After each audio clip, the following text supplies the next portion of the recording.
out, and in, out, and in. Let's go. Out. We're almost there, guys. Let's go. Out, and in. Good. Out, and in. 4 more seconds. 3, 2, and 1. All right, back over to the right side. Just gonna lie on your side on the mat right here. We're gonna take our leg raises right here. Ready? And go. Very important to squeeze. Do not raise the leg with your momentum. Squeeze it out right here. Looking so good. Let's go. Woo. Up and down. Up and down. 10 more seconds. Stay with me. Up and down. And one last one. Before we head on the other side, we're gonna do our abs right here. So we're gonna pull the torso into our knee simultaneously. When we extend, we're gonna open the legs out, okay? All while we're at an angle. Get ready. Palms are turned in. Ready, and pull in and open. Pull in and open. That's it. Pull in and open. In and open. Let's go. In, open. In, that's it. Open. In and open. Let's go. In and open. In, open. Last one. And open. Good. All right, now we're gonna go over to our left leg, and that completes the first set of this circuit. Ready, and go. Up, up. Nice and strong, guys. You got this. Woo. Up, up. Excellent. All the way up. Feel that burn and push through it anyway. That's it. Woo. All the way up. 4, 3, 2. All right, I'm not guessing if you need a glass of water, I'm telling you. But take a sip of water. We have one more round of that. You guys are doing so well. We're gonna be moving into our heavier weight for this circuit, okay? So power up that mind, get ready. Take some deep breaths. Walk around if you need to. Get situated. We're gonna do that again, all right? Remember, send in your pictures, tag us, and let us know that you're joining along this journey, that you're getting fit with us. We want to know where you're from, where you're tuning in from, and just to connect. Our days get a little complex sometimes. Often so many things make sense, yet so many do not. We are being intentional about giving prominence to the big stories in order to clarify and enlighten. Lead Story explains who, what, when, where, why, and how. Lead Story with George Davis, weekdays at 6:30 p.m. on CVMTV. I'm Celine Gordon, host of Holy Road. Hey everybody, what's up? It's your boy John Mark Wigan, host on the show Holy Road. Listen, people need to know what's happening in the churches and in ministry in all of Jamaica. It's an absolute blessing. We're really excited to share this. Tune in to CVM, see it happen.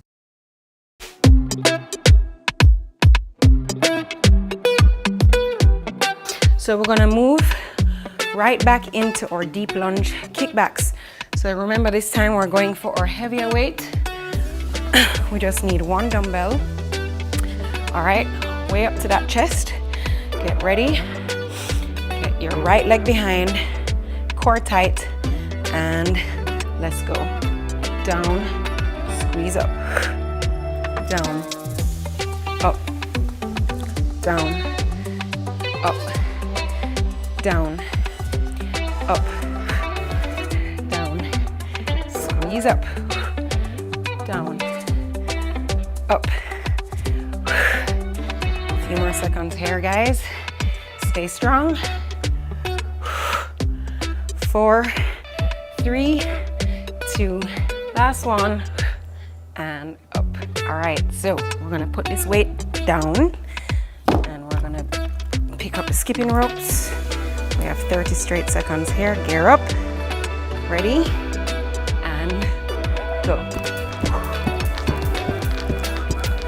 That's it, stay focused. Round 2, guys, give me the round 2 energy. Just try and pick the speed up a little bit. Remember, if you don't have a skipping rope at home, just use that invisible one, okay? Get jumping anyway. 4, 3, 2, and 1. All right, other side. Glute squeezes. Ready? 3, 2, 1, and go. Down, up, down, up, down, up, down, up. Let's go. Down, up, down, up. Last one, and up. All right, so now we're gonna take our side lunges over to the right, using the same weight with that leg raise. Ready? And go. Over, leg raise, up. Over, leg raise, up. Let's go. Over, leg raise, squeeze. That's it. And up, down, and up. A few more seconds here, guys. Let me see that beast mode. That's it. One more. Down and up. Okay, weights down. We're gonna go into our lovely jump squats. Ready? They're gonna get our legs so nice and toned and our calories burnt with this heart rate. Ready? And go. Power up. Let's go. That's it. Looking good. Push it. Up and down. Power up. Power up from the legs right here. That's it. Almost there. 3, 2, and 1. All right, other side. Gonna go over to the left. Ready? 3, 2, 1, and go. Down, leg raise, up. Down, leg raise, up. Keep your knee behind your toe, right here. And up. Let's go. A few more seconds here. 1, and up. So we're gonna go into our plie squats with our calf raises using our heavier weight. Ready? And go. Down, raise up.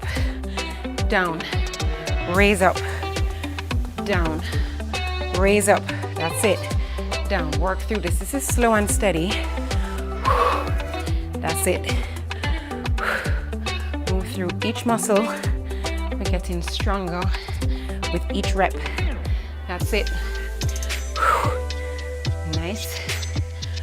4, 3, 2, and 1.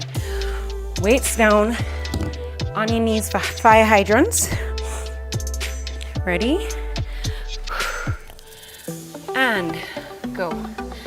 Out, extend, in, and down. Out, extend, in, and down. So remember, this is a fire hydrant with a donkey kick, okay?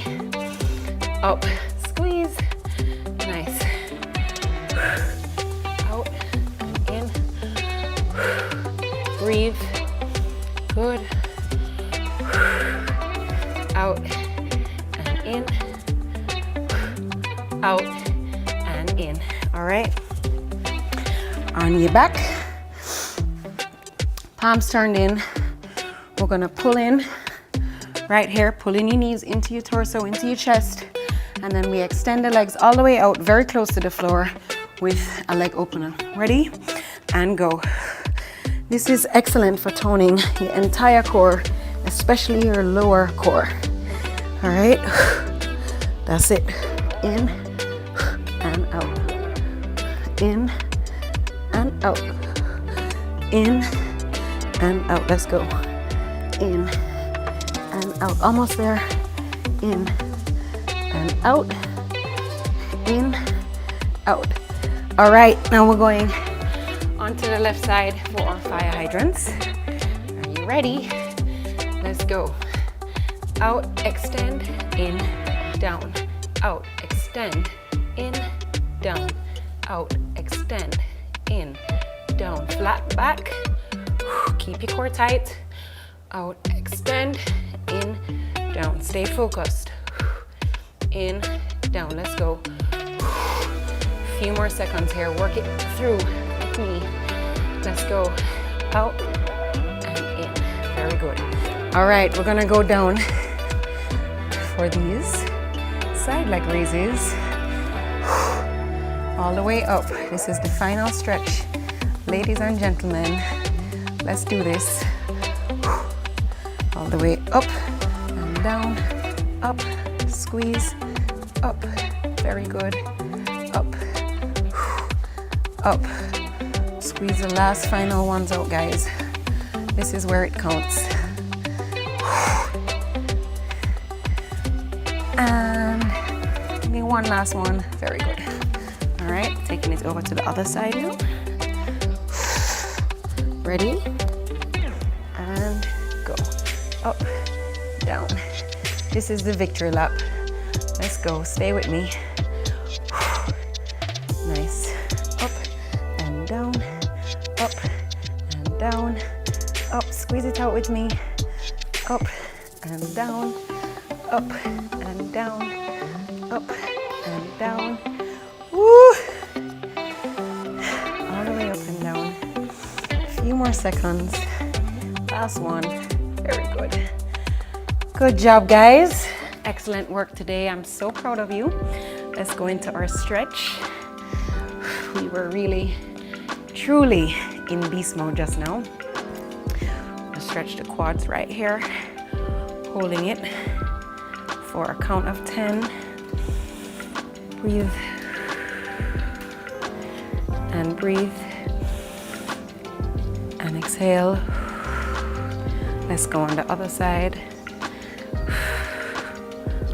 Hold it. Deep breath in. Exhale and in. And exhale. Let's stretch the hamstrings. We're gonna get our chest onto our leg as far down as possible. Feel that delicious stretch on the back of your leg right here. You guys worked hard for this stretch. Super proud of you as always. Let's bend the front, straighten the back, raise up, hold it here. Nice. And let's walk all the way over. Stretching those hamstrings first, right here. Excellent job, guys. And let's turn around and raise up. Hold it. Good. And now we're just gonna hang right here. Release, let go. For 4 more counts. 4, 3, 2, and 1. Step together. Roll up. Rotate the neck around. Other direction. Let's breathe in through the nose. Exhale it out. Breathe it in. Exhale it out. Last time, breathe in. Hold for 2. And give yourselves a clap. Thank you so much. You guys did so well. I'm super proud of you for getting through that one. Please stay with us because after the break, I have today's Wellfit pillar of the day. So don't go anywhere and I'll see you soon.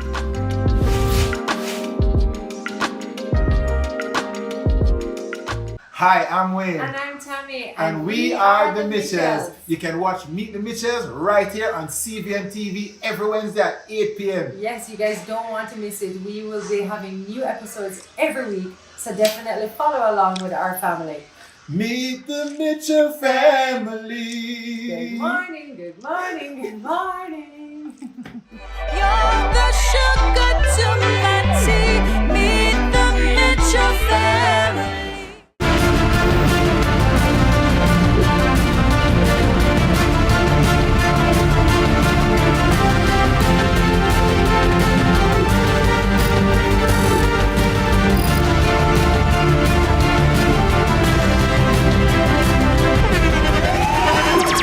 The internationally acclaimed On Stage with Winfred Williams. At a new time, Saturdays at 8 p.m. on CVMTV. So much more than entertainment.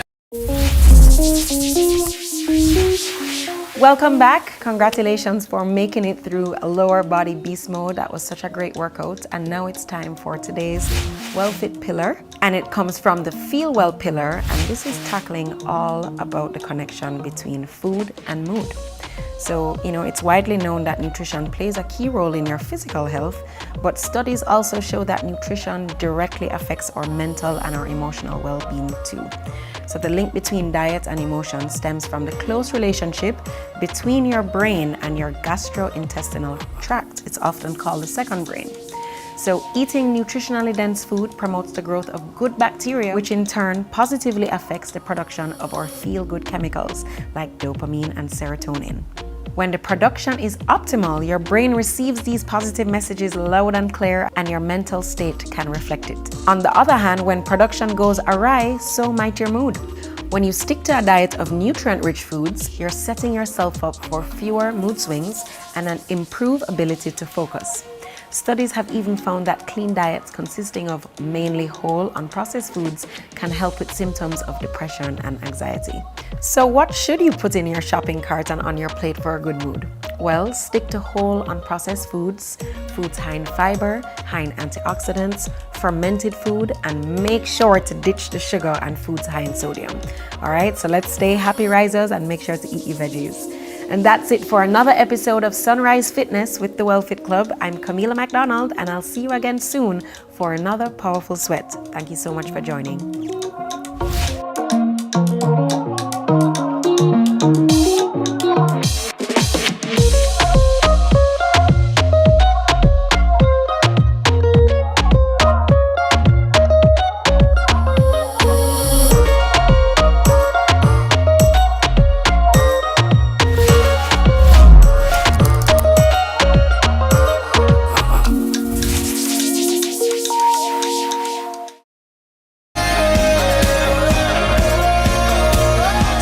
Fitness, brought to you by Your Plate and Nature Valley.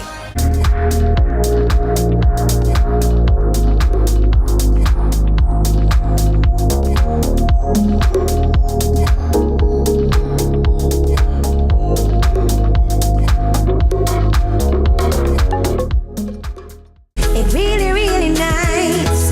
May I have to say it twice. The time my Jamaica Mountain Peak Golden Turmeric Latte is 6 o'clock. You should know about a lover like this. That's what it means.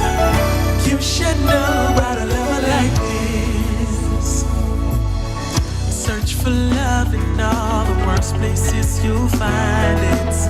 Too temporary, not enough.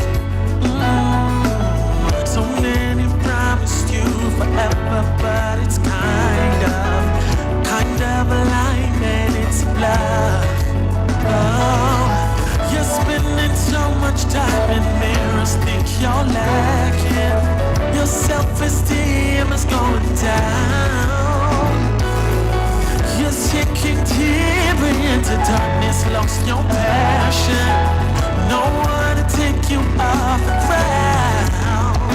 Who came down, pushed you up on your 2 feet. Life laid down, so you could rise again in it.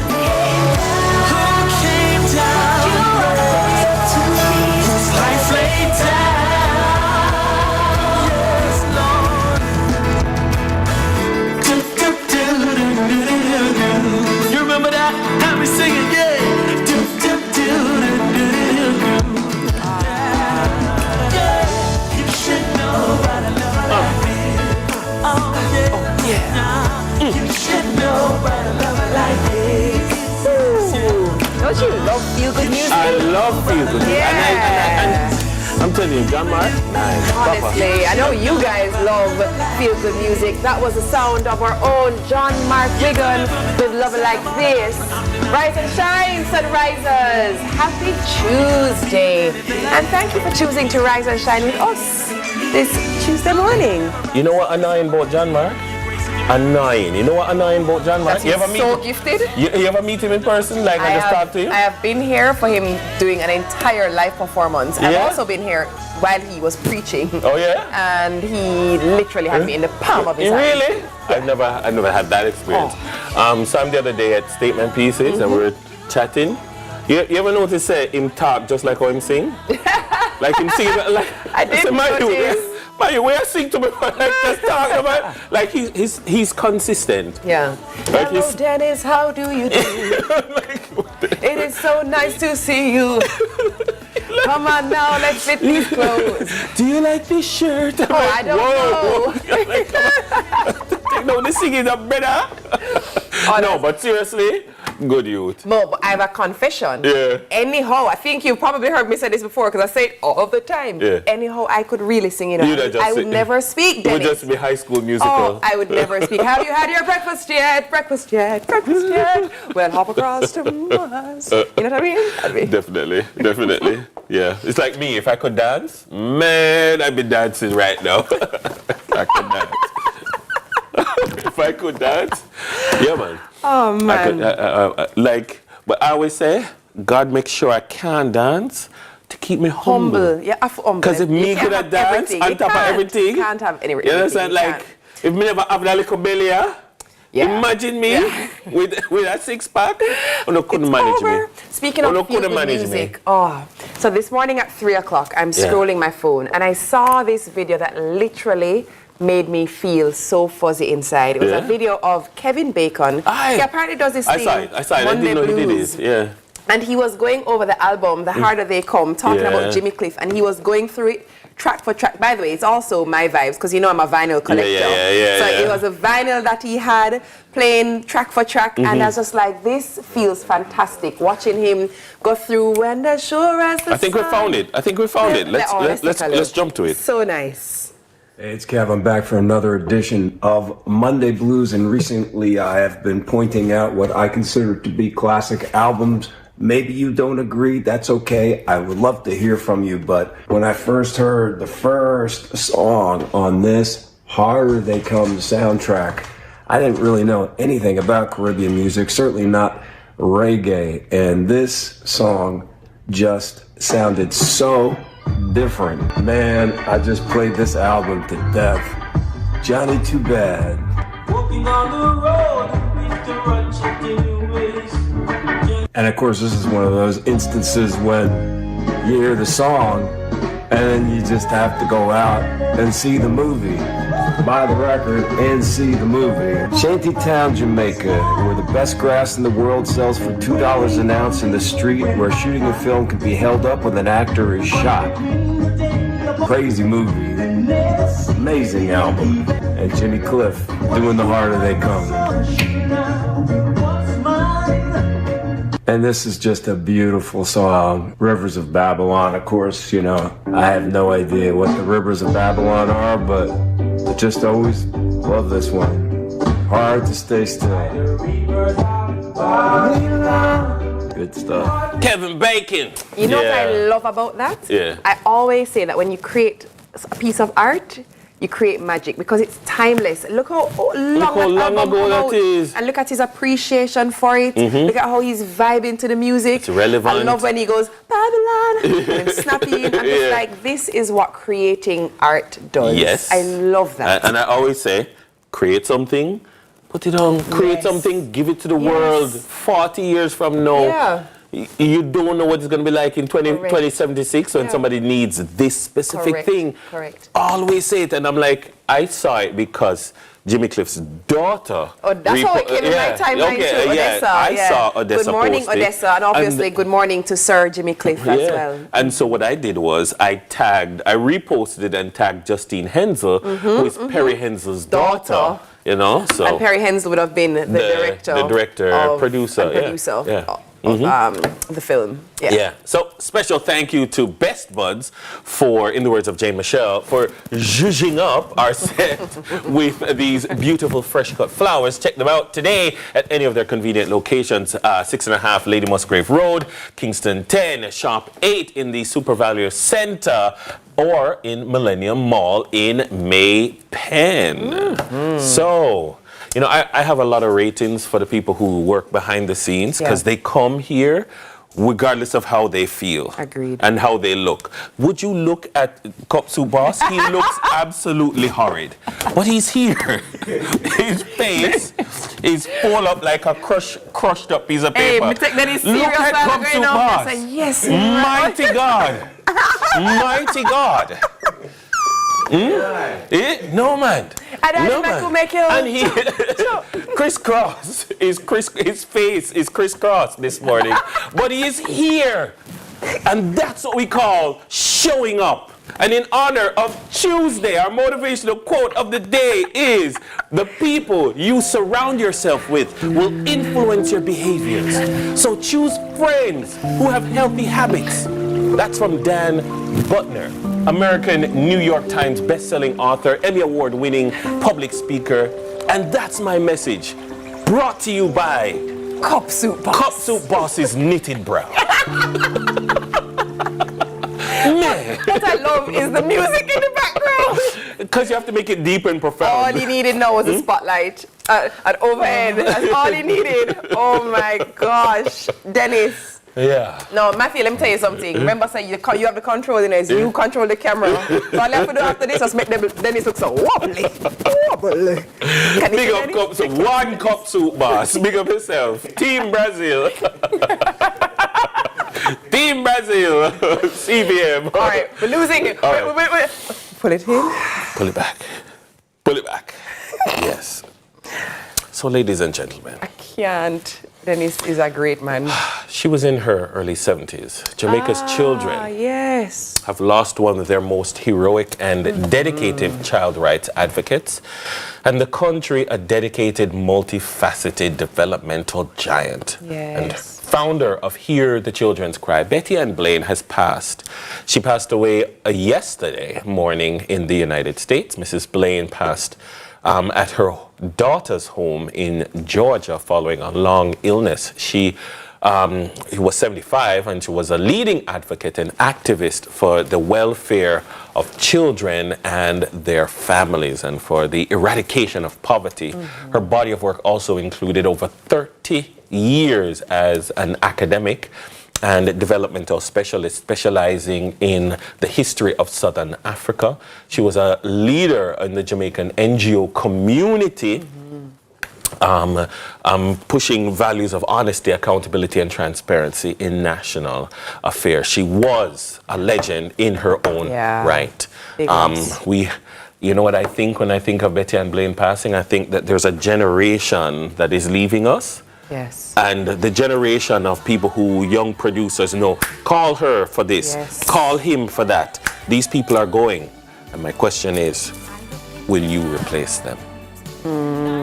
Yeah. Oh, yeah. You know?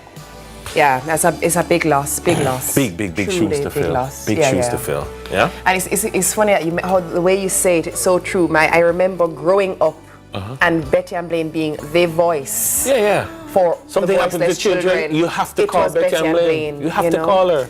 I worked with her for a number of years at another place. She was the host of a call-in show at the time called On the Agenda. People would call, and she would always be championing the rights of the interests of family. And she was saying, you know, that many of our problems in this society go back to family. And if we fix the family, we fix the society. That was one of her, you know, overarching philosophies. Fix the family, fix the society. It's often said that another thing that fixes a society is literacy and education. And speaking of which, the Jamaica Library Service, they are, again, still, they've extended their reading competition. There is a national reading competition happening.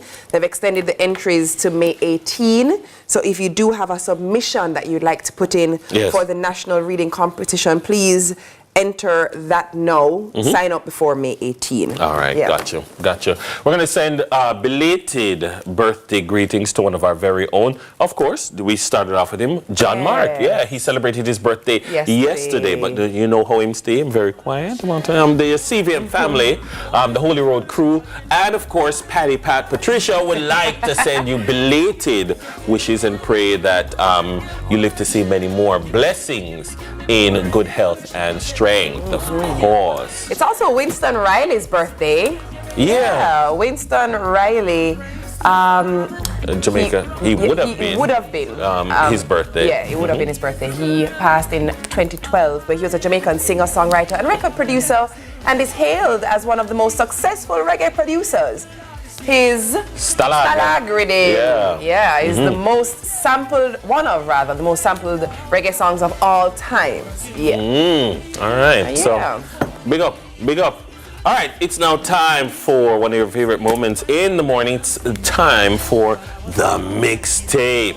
And in that regard, we are going to throw it to none other than John Mark. It's a John Mark mix this morning. Rim up selector. It just makes sense. Feel good, but you don't feel nothing yet. Seems like the world you've tasted. Some of you think it's the best, but you don't even know what you're missing. Won't you taste and see that the Lord is good, real good, so good for you. Good, so good. Takes it all holy. Who has the better story? It gets taxing, I get weary if I don't focus on the day. I gotta keep my eyes fixed on you, Jesus. Keep my eyes fixed on Him. I gotta keep my eyes fixed on you, Jesus. Party vibing with a 10. At least I hope it's a 10. But me not sure cause my contacts fell down the bathroom sink, so I can't see a thing. I don't know what to do. What I do know though is the smell of KFC hot wings. Delicious, irresistible wings I can enjoy with my eyes closed. KFC hot wings, a wing for the win. Maybe it's time to explore your options. There's no harm in reviewing your mortgage arrangement and considering a better deal. CIBC Caribbean can help you narrow your search and decide. Switch your mortgage to CIBC Caribbean and enjoy a special interest rate and help towards your switching cost. Visit CIBCFCIB.com/inspired home for more information. Conditions apply.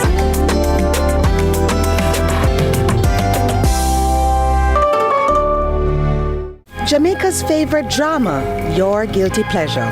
All that having a baby now is going to do for you is make you a prisoner of this apartment. Long run shot, kid. Royal Palm Estate is on CVM every Tuesday and Sunday at 9 p.m.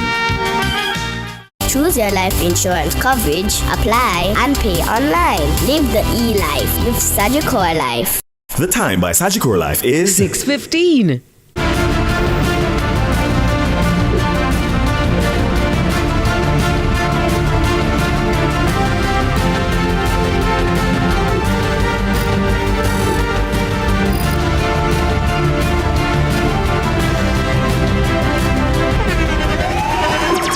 The internationally acclaimed On Stage with Winfred Williams. At a new time, Saturdays at 8 p.m. on CVMTV. So much more than entertainment.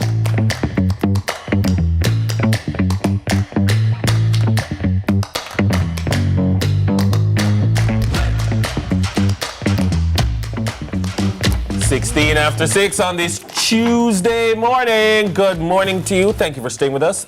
Of course, it is now time for us to head over to the headlines with our girl, T to the K. How are you, TK? Good morning. Good morning. You good? I'm great. You're good? I'm great. How are you? We're good. I could tell. We're good. I could tell from the beginning of the show. Yeah. But who I really want to know is how is Cup Soup Boss, that hairstyle man? He's recovering. Yeah, I see it. He's in stable condition. I see it. At a facility. right, let's jump right into it. Let's talk about what's happening in the headlines. Another fatal student stabbing.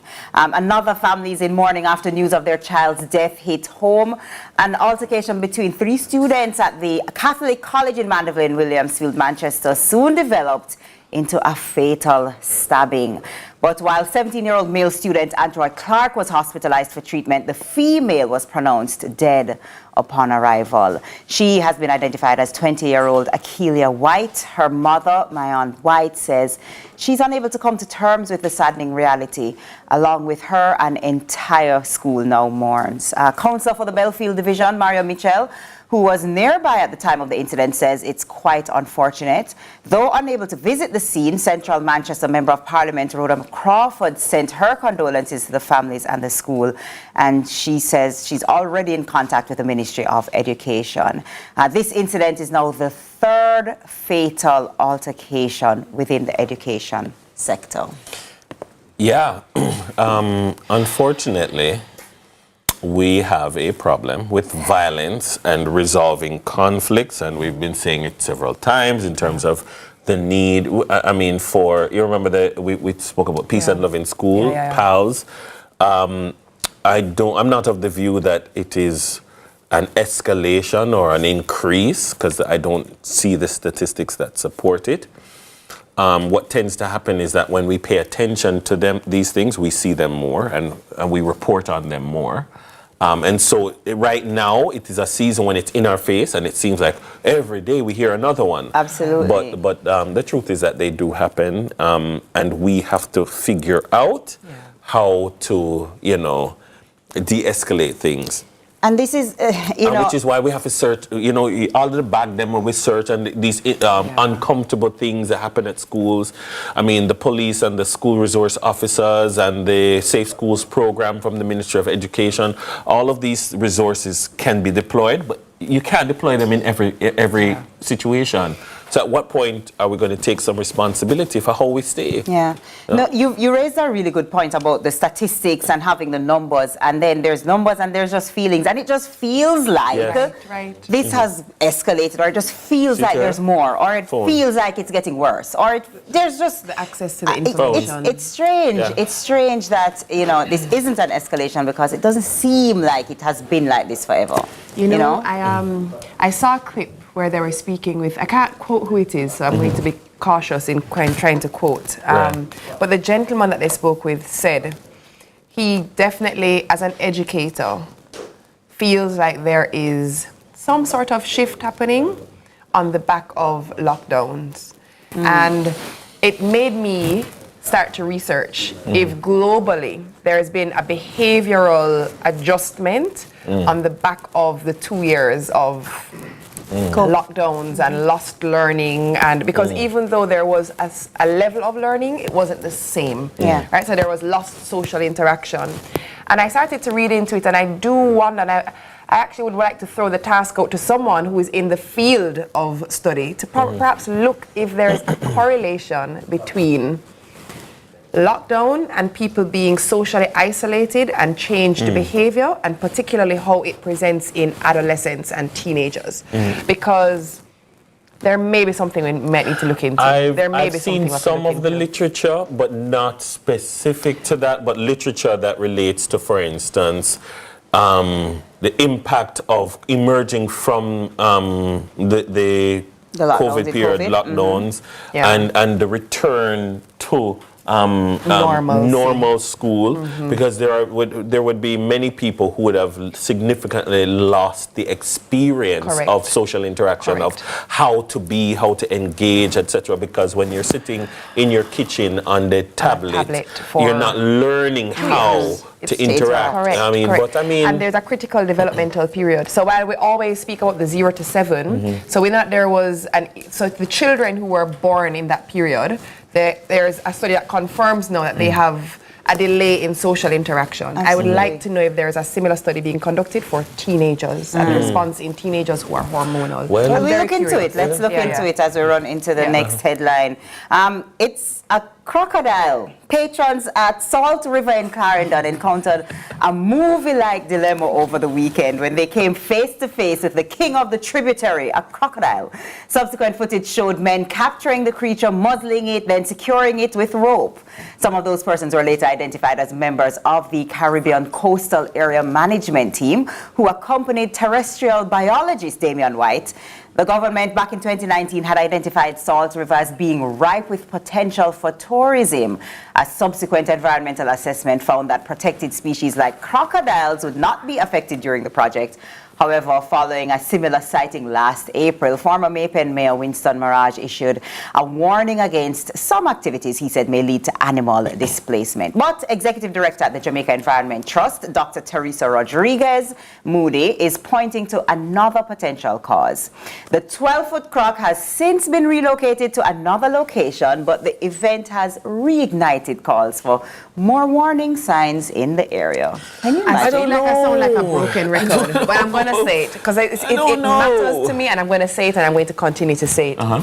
Humans have to realize that we do not dominate the planet. We have to share the planet, and there are other species that are here who have their own habitats and ought to be able to live peacefully in their habitats. We're going to them place. We literally keep doing it. And you know, and for the sake of entrepreneurship, we keep expanding into their spaces. Oh my God. And they're like, we need to put up more warning signs. Because warning signs is the answer, right? No. Warning signs? No, we there don't. Are places like, you know. and spaces for every single species. And they're critically important to the ecosystem. So we need to stop disrupting every single ecosystem for the benefit of the humans. We need to learn to share the planet. Jeez, don't leave the crocodile. I just think that, I mean, and then people are like, crikey, there's a croc. Look at it, it's a beaut.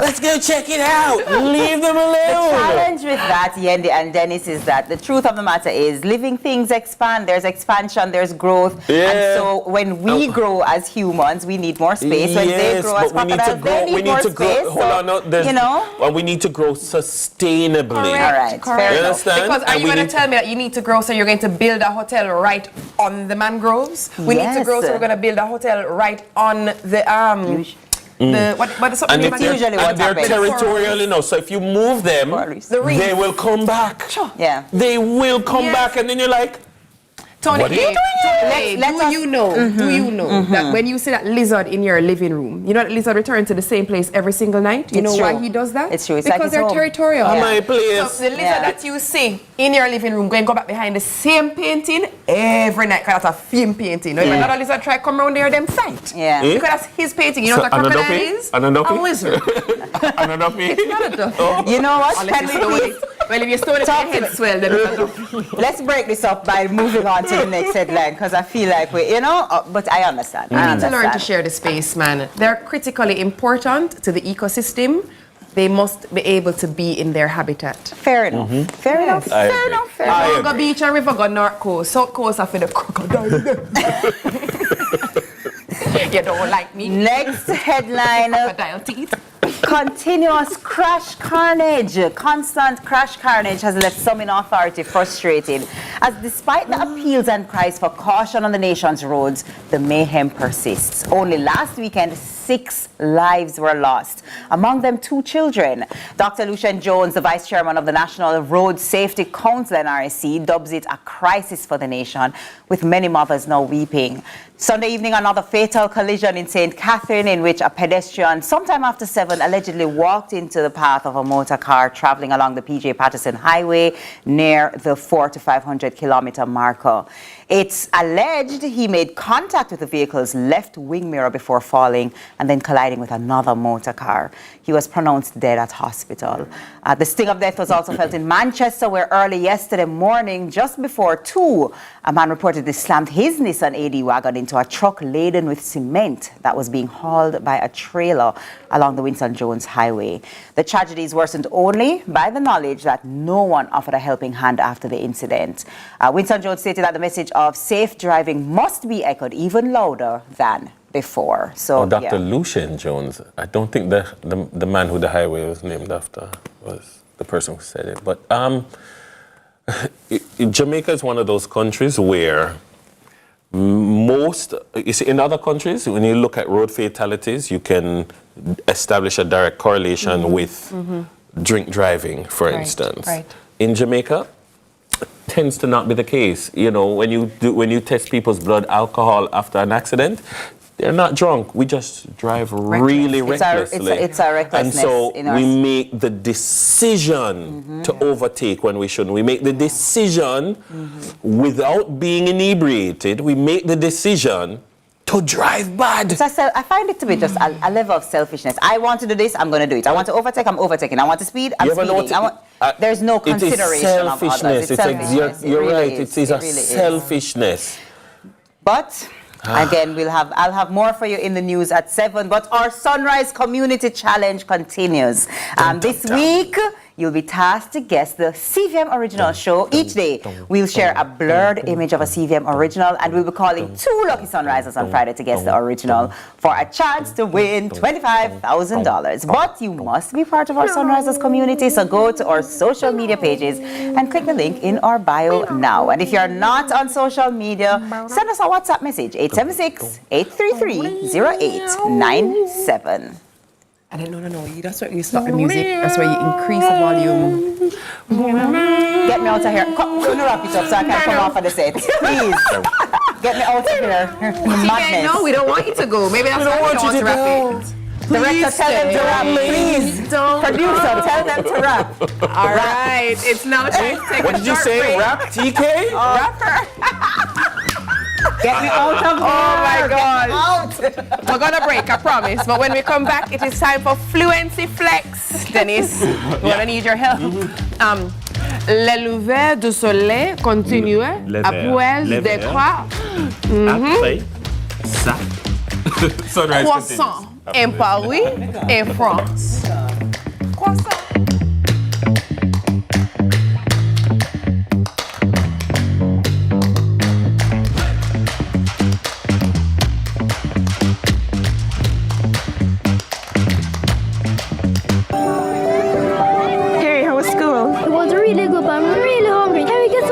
Sure we can.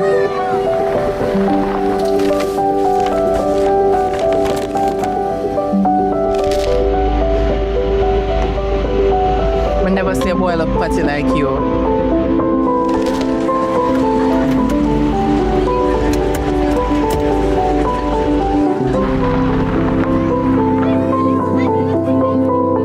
Hey son, you good? Know that I'm starving. Can we get some juicy patties?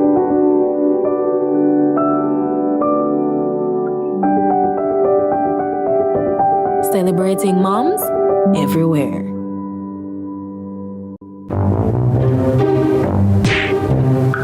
There's a better way to beat the heat at Courts. Get Select AC starting at $51,299 plus free installation for Select ACs. Buy Select ACs and get 20% off any living, dining, and bedroom set over $99,999. Shop today and pay later on 6 to 48 months credit with Courts Ready Finance. Beat the heat with fans and ACs only from Courts, bringing value home. Offers good while stocks last. We are proud to supply all of Jamaica with the highest standard of gas products to keep you safe and well taken care of. Choose well. Choose IGL. The time by IGL is 6:30. If you save, pay, borrow, invest, or insure with NCB, now it's time to own a part of the NCB Financial Group Limited in its additional public offer. For as little as $6,500 in the general pool, you can own shares in the business built on strong performance and making life better for all Jamaicans. Invest in our future. Invest in your future. Offer opens May 6 and closes May 27. Apply for shares at goipo.jncb.com. Conditions apply. Hi, I'm Wayne. And I'm Tami. And we are the Mitchells. You can watch Meet the Mitchells right here on CVMTV every Wednesday at 8 p.m. Yes, you guys don't want to miss it. We will be having new episodes every week, so definitely follow along with our family. Meet the Mitchell family. Good morning, good morning, good morning. You're the sugar to my tea. Meet the Mitchell family. Our days get a little complex sometimes. Often so many things make sense, yet so many do not. We are being intentional about giving prominence to the big stories in order to clarify and enlighten. Lead Story explains who, what, when, where, why, and how. Lead Story with George Davis, weekdays at 6:30 p.m. on CVMTV.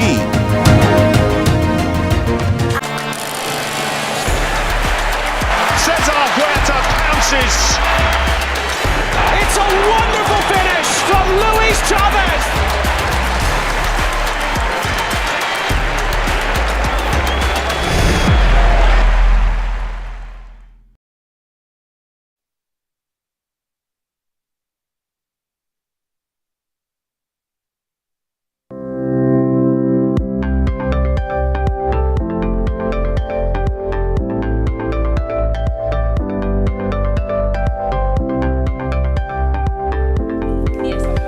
Salut! Bonjour!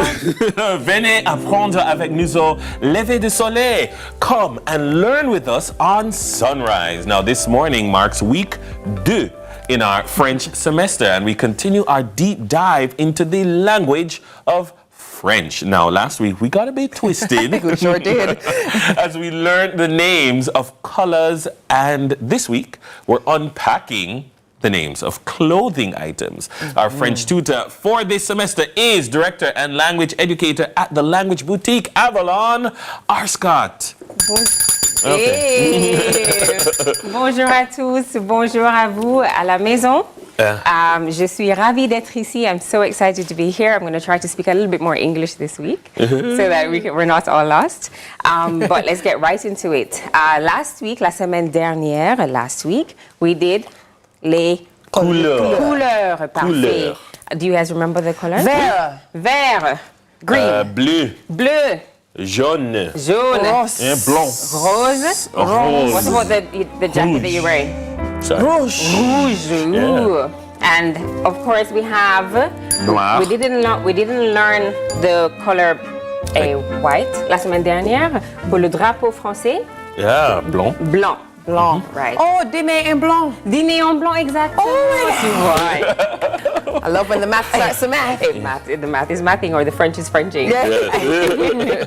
All right, so we have le drapeau de français, le bleu, blanc, rouge, and we are getting ready because les Jeux Olympiques, the Olympic Games, are taking place in Paris. Cet été, exact. Cet été, nous allons aller à Paris.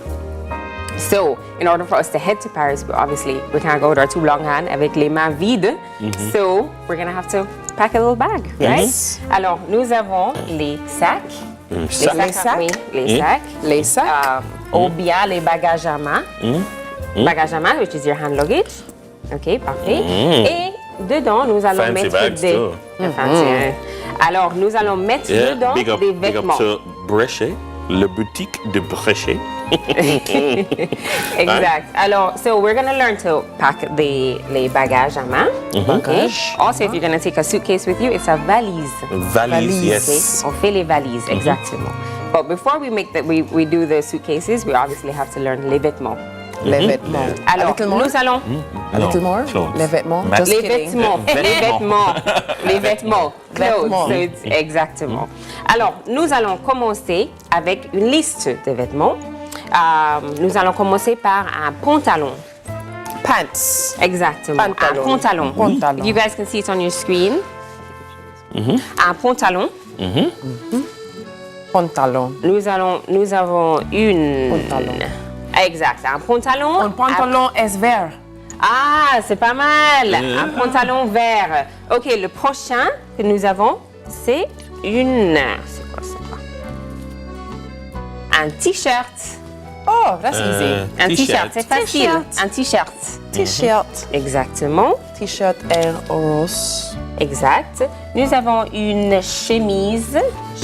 Ah, exact. Une chemise. Oh, like a baby chemise. Voilà, une chemise. Alors, une chemise is more of the button down. Button down. Right? C'est une chemise, c'est un peu différent d'un t-shirt. Voilà. Qu'est-ce que nous avons après? Un petit chapeau. Chapeau. Un chapeau. There was a hat store called Chapeau back in the day. Un chapeau. Exact. Alors aussi, nous avons, je crois que, fancy. Dans ce sac, il y a les chaussures. Chaussures. Sur les pieds, les chaussures. Et ou chaussettes? Chaussettes. So you put on the chaussette before you put on the chaussures. Chaussettes is socks? Exactement. So we have chaussettes. Ou bien, like what Dennis is wearing, but you can't see from there, les baskets. Les baskets. Et les baskets. Sneakers. We have les baskets ou bien les chaussures comme nous portons. Et qu'est-ce qu'on a d'autre? Nous avons une jupe. Et où ta jupe? La jupe. La jupe. Une jolie jupe. Une jupe.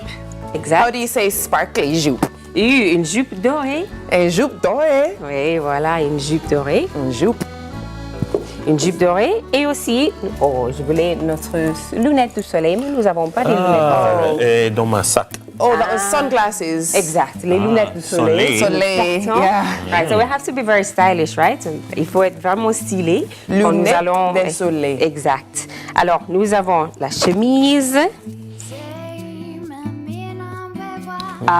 Et aussi, nous pouvons porter parfois des shorts. Un short.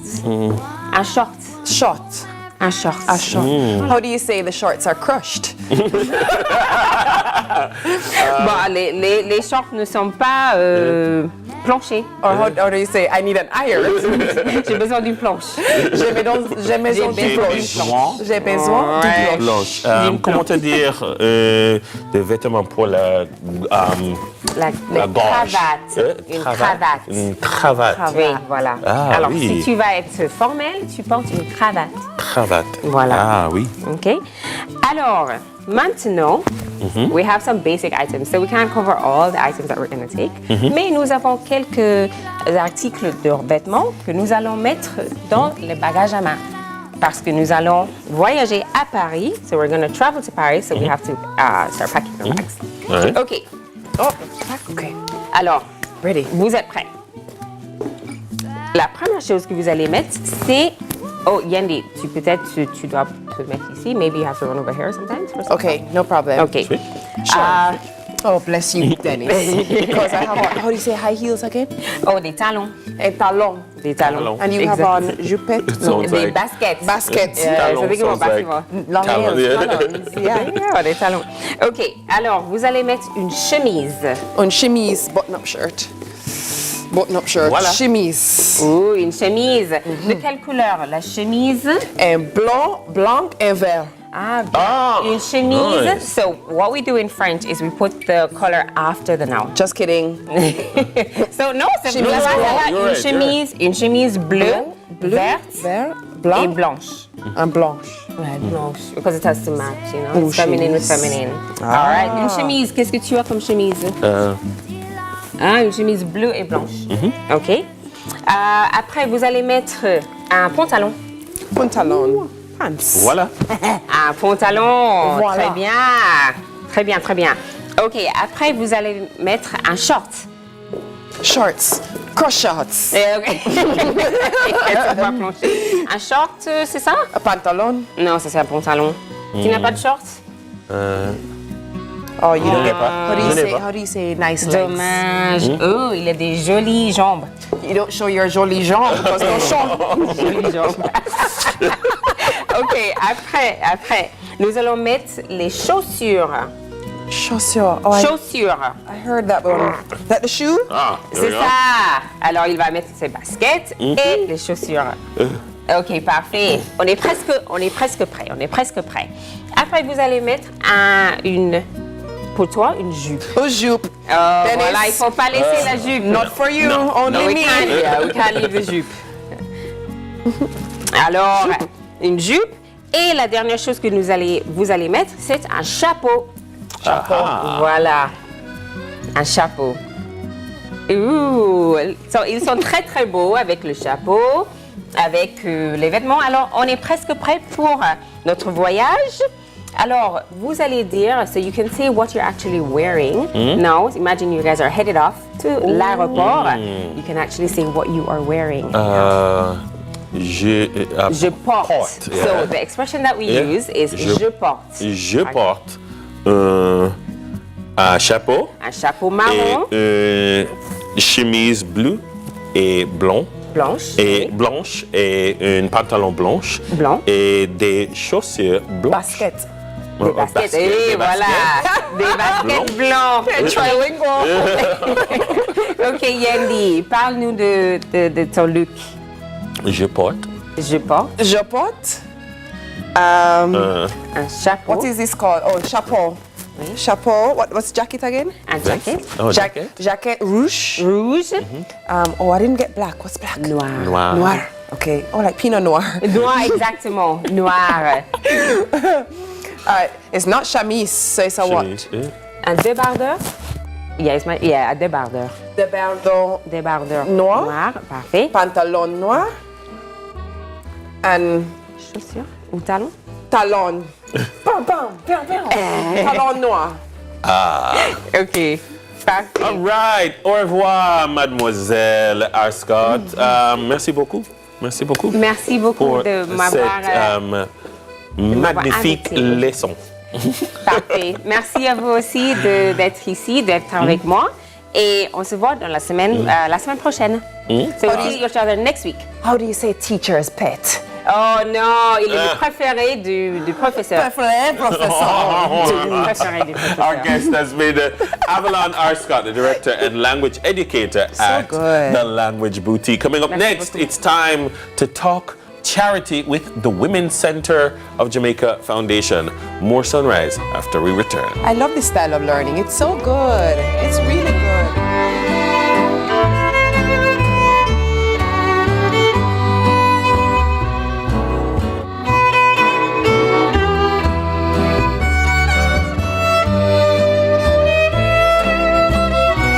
Small Business Loans is linked to so many stories of ordinary Jamaicans and their extraordinary success. It's a demonstration of our strong belief in the business ambitions of Jamaicans.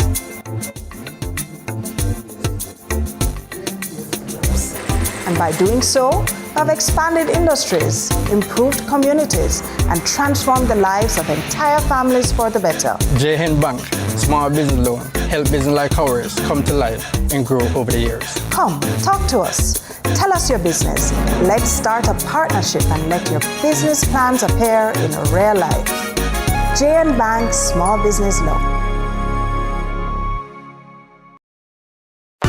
Mindset Conference 2024, the Gospel Edition, Monday to Wednesday, May 20 to 22, at the Jamaica Pegasus Hotel with Pastor John Gray, Pastor Travis Green, Dr. Jackie Green, Todd Galbert, Phil Thomas, Minister Marion Hall, Kevin Downswell, Sharon Gardner, Rhoda Isabella, Pastor Junior Tucker, Bishop Everton Thomas, and many more. Join us for dinner, workshop, panel discussions, praise and worship, undiluted word, and concert every night. Mindset Conference. For more info, mindsetconference.org. Get your tickets now. Them girl, they are really my bella. If you can't make sauce from scratch. Top girl. Miss Chanel Muir is in the building. With the same guy. You remember the same guy? Yes, the same guy. Yes. I'ma tell about my new man. And you're exclusively watching Cooking with Love. You don't see me exclusive. You know, because here I am on Cooking with Love with Mr. I don't know. Being a pandemic artist. Nice.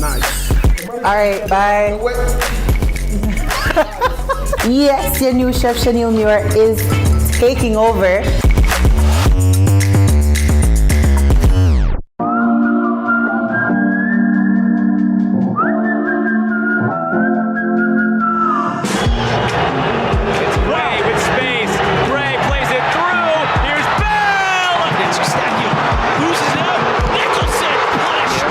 Chance here from outside!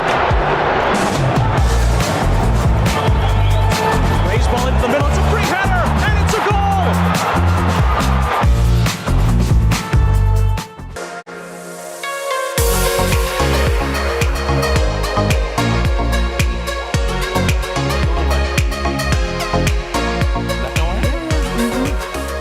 All right, so in 1978, the rate of teen pregnancy in Jamaica reached record levels. The government established the Women's Center of Jamaica Foundation with a mandate to provide continuing education for adolescent mothers during pregnancy and then reintegrate them into the regular school system after the birth of their babies. Well, although reintegrated into the formal school system, some adolescent mothers are at risk of dropping out of school a second time due to financial constraints. Now, the Advancing Secondary Tertiary Remedial Education for Adolescent Mothers, or A-Stream program, was established to provide financial and psychological support to financially vulnerable adolescent mothers desirous of completing their education. Well, joining us this morning to tell us about the Women's Center of Jamaica Foundation Charity Dinner is Director of Field Operations, Beverly Martin Berry. Welcome to Sunrise. How are you? Good morning. Good morning. Thank you. As we were chatting just now before we came on, I spoke about my awareness of the Women's Center at about 11 years old because my school is so close in proximity. Or, it's still is close in proximity. And the awareness that the foundation existed and the work that you do was not lost on me because it's a necessary work. Walk us through, those who may not know, the work that the Women's Center does. Okay, thank you for having me this morning, and good morning to you and your viewers. So the Women's Center of Jamaica Foundation, like you said earlier, was established in 1978 as a national response to what we call a social issue, teenage pregnancy. Right. The rate was high in the sense that we saw a large number of young ladies reporting pregnant in their teen years. And so the government of Jamaica decided that they have to implement something to have this rate reduced. And so the very first Women's Center was established right here in Kingston on Trafalgar Road, 42 Trafalgar Road, and it is still there. And we started out with 17 young ladies, and today we have grown and served over 55,000 young ladies. And what do? We offer continuing education for the adolescent mother or teen mother, as we'll say. And this education that we offer is on par with what happens in the formal school system, so they don't miss a beat. And another component is what we consider to be one of the very most important aspect, the psychosocial aspect of the intervention, and that is the counseling component. It is very important that the adolescent mothers recognize that, hey, this isn't the end of the road. Correct. And this is their second chance. And so they have to be equipped with coping to be a teenager as well as a parent. And so the component of counseling is very pivotal on them being able to be reintegrated back into the formal school system, which is the third pillar of the intervention. And that reintegration will see them going back into the high schools across Jamaica and continuing their education for those who, we will say, are ready to go back out, because readiness is rather important for reintegration. And who do we serve? 19 years and under adolescent mothers. And it is important for them to continue their education, because we do believe that the educated girl will be someone that is ready and able to contribute to Jamaica's development as it relates to human capital development and as it relates to being empowered as a mother and a woman. But it's so important as well, let's underscore the fact that her existence is now different. She's not the same as her average peer. She has a responsibility of raising another child. So her holistic development is so critically important going forward, because it's life-changing. Motherhood is life-changing. It is. You were going to say, Dennis? No, I was going to just say that, as a teacher of high school girls for many years, I have seen girls leave, but I've also seen girls come back and come back with renewed focus. So your work is so important because some of the times the teen girl gets pregnant at a time when maybe they're preparing for exams. Maybe they were at a time when they were on study leave and they had too much time on their hands, or something happened at a critical moment. But that shouldn't be a life sentence now that they're going to now miss out on education and the opportunity to support their child. important work like this needs funding. Tell us about the charity dinner. Okay, thank you. So the charity ball, it came about in 2018. Okay. And like you said earlier, we have the A-Stream program, and that was an initiative that came about to support reintegrated girls as well as girls who would have matriculated to university or even want to continue their education at a community college level or a skills training center. Right. Now, the purpose of the charity ball, which is our key fundraising event for the A-Stream program, is to get into a space, corporate Jamaica, and not just to get them into that space, but to rally them around the young women, rally them around the cause of educating the girl child, rally them around the cause of empowering young women and preparing them, like you said earlier, to be independent, being able to not just take care of themselves, but also their offspring, the babies. Definitely. Such an important job. Thank you for the work that you do. Thank you very much. And kudos to the entire staff at the Women's Center of Jamaica Foundation. All right, that was Beverly Martin Berry, Director of Field Operations at the Women's Center of Jamaica Foundation. On the other side of the break, we continue to seize the day. You'll see how when we return. Please stick and stay with us. It's still Sunrise. Sunrise. Sunrise.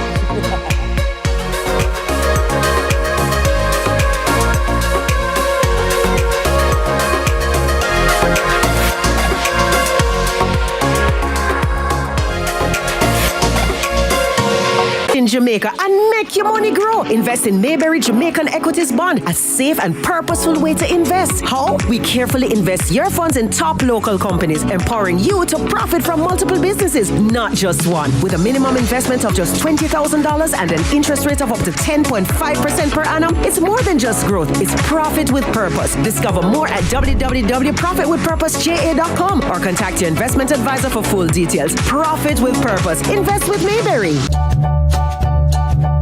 There are lots of reasons to believe in a dog food brand. Great nutrition, great price, and your dogs love the taste. But what if it's also made for Caribbean dogs? No artificial colors or flavors, with an eye on the environment, so we only use paper bags. Then you will be just as happy as your dog, truly. It's true, we love dogs. Need auto insurance?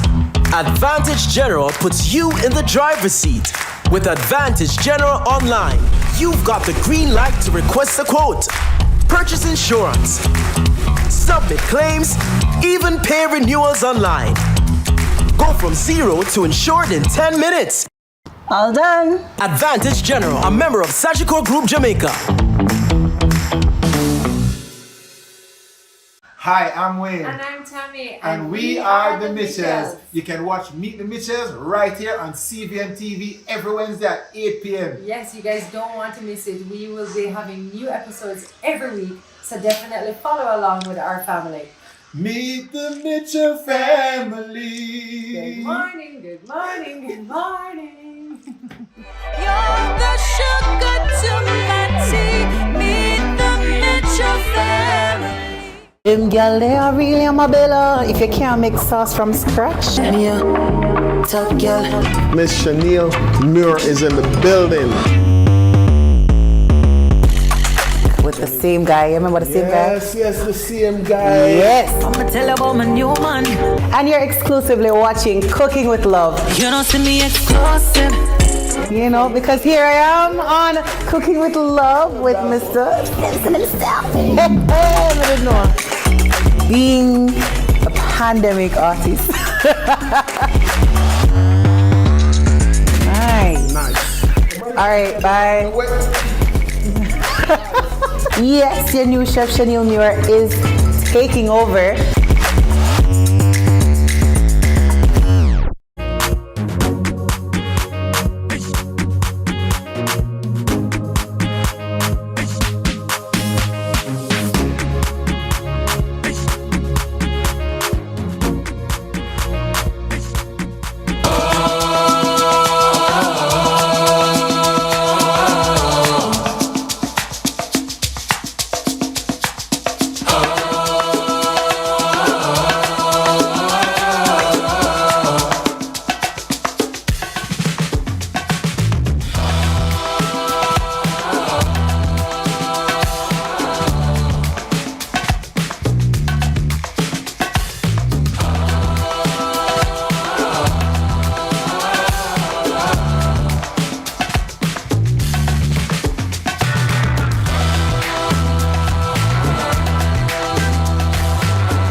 right, welcome back and thanks for staying with us. So, the Jamaica United Artistic Swimming Team will be traveling to Coral Springs, Florida this Thursday to participate in the 2024 Worldwide Invitational for Novice, Intermediate, 12 and Under Youth Age Group Artistic Swimming Competition.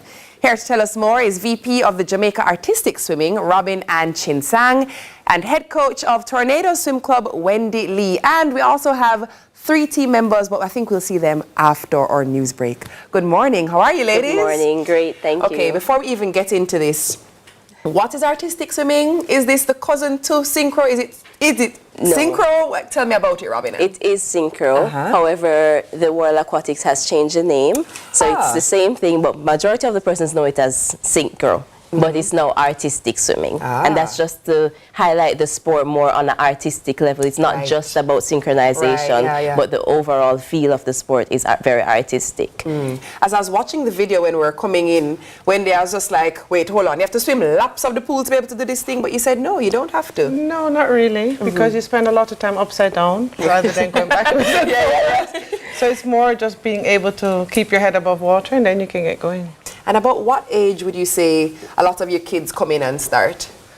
Around 5. However, a majority of our athletes currently is between the 9 to 12 phase right now, but we take them as young as 5, as long as they can tread water, stay up, manage in deep water. We take them, they don't have to be doing laps because it's not competitive swimming. What I did also observe was a lot of stretches, a lot of strength training, and a lot of flicks of the wrist, which I love as a dancer. Wendy, walk me through some of what it entails, the training for artistic swimming. You'd be surprised, but it's like a 5-hour journey every day. Wow. So it's an hour of stretching, and then you have to do acrobatics, so you need to have a little bit of flexibility, and you need to have a little bit of gymnastics, and then you have to have a little bit of swimming, and then you have to be a dancer, and then you need to put it all together and look good. And then they say, no matter how you do it, look good, and smile, even in the pain. But yes, it's very challenging, but it's also very rewarding. I actually feel like I understand why they would have rebranded or renamed it, because it is so much more than just the synchronicity of the swimming. As Wendy just alluded to, this is actually combining 3 sports, if you think about it carefully. Tell us about the journey for the young ladies going up this Thursday to Coral Springs. What will that competition be like? Okay, it's a competition we have been before, however, not as a Jam United team, because now we have Tornadoes on board who became in the artistic swimming family for Jamaica. So we combined Island Aquatics and Tornadoes Cub swimmers or artistic swimmers to create this team.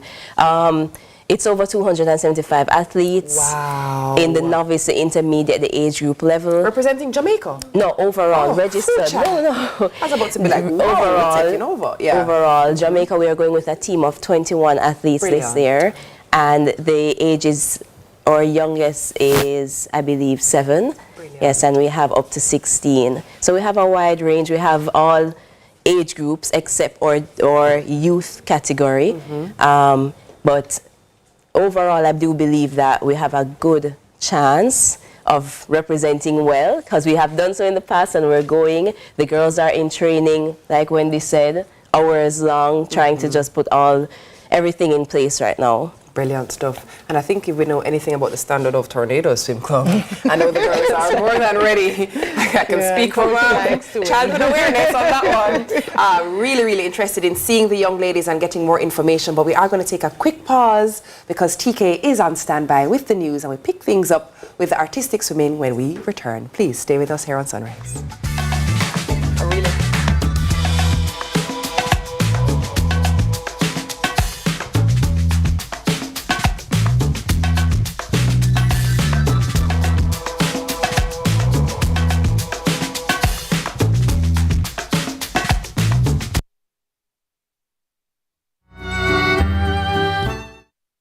Or Hyundai 5 free payments, 3 years free insurance, or 3 years free petrol bonus is 7 o'clock. Look who we have in the cut. No, today episode I got nice. Legends, Senator, my longtime brethren, the great all-star, the king, and the man himself. Salute! You know, as man, we're not to go as specialists, and that's the pinnacle of the problem. We want some new era. Do what you love and you never work a day in your life. Lie! You work till you win. It was pandemonium. Country people can relate to me I talk about. What you think about me no matter, you know. What matter to me is what me think about myself. Man United, I don't care what a man want to say. You know, man. Yeah, man. You know, man. You finished? Yes, we finished.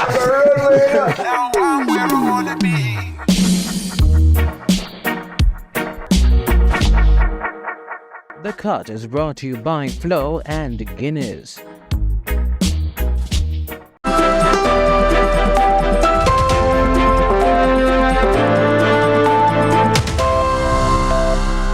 Good morning. Welcome to Morning News. I'm TK Dawkins. Mayor of Mandeville, Donovan Mitchell, is again cautioning members of the corporation against turning a blind eye to illegal construction. The issue was initially mentioned in their April meeting and has continued to evoke concern. The mayor's repeated warnings indicate the seriousness of the situation and the importance of adhering to regulations on construction and development in the town. Trisha Gay Kelly has been monitoring the meetings. And fresh municipal meeting, but the same controversy. Who's responsible for reporting illegal buildings? The Manchester municipality remains in a state of confusion as members cast blame on each other for a lack of accountability regarding reporting illegal developments in the parish. At the meeting in April, the mayor demanded councillors to research whose responsibility it is, but they have once again left with no closure. The chief executive officer says some people are not clear on their roles. Pull the job description of the building officers, because I can assure you, Mr. Chairman, that right across the island, it is known that in terms of these activities and from the other jurisdictions, it is the building officers that actually have responsibility for this. He notes the role of enforcers is merely to assist building officers, but that's where controversy began, with the chief engineering officer Althea Hall objecting to claims that such acts are solely the responsibility of her team. She says the CEO is referring to times in the past when that was not how things were done. The law states, according to the Town and Country Planning Act, Mr. Chair, the law states that any authorized person, and authorized meaning authorized by the local authority in writing, can carry out those duties. This means all members of the municipality, including councillors, are responsible for making such reports. Mayor Donovan Mitchell, however, is now considering what sanctions may be permissible for local officers who pass illegal buildings or failing to report them. Because the fact too is that there are persons who have been drawing and staff members who have been drawing some of these building plans and shutting their eyes to the plans that they have drawn or affiliated to the persons that are building. And woe be unto that person that day when I get it in writing, that is they who draw the plan and should have supervised it and give authority for it to go on. He warned members of the corporation against indulging in such acts. Mayor Mitchell also assures breaches will be forwarded to the authorities should any member of the corporation not take heed. Trisha Gay Kelly, CVM News. The Cabinet says it has received the report of the Constitutional Reform Committee as of yesterday, marking a significant milestone in our nation's journey towards constitutional reform. The Cabinet has started a thorough and meticulous process of review, ensuring that all aspects of the report are carefully considered. The statement says once the Cabinet has completed its review, the report will be tabled in Parliament along with the government's conclusions.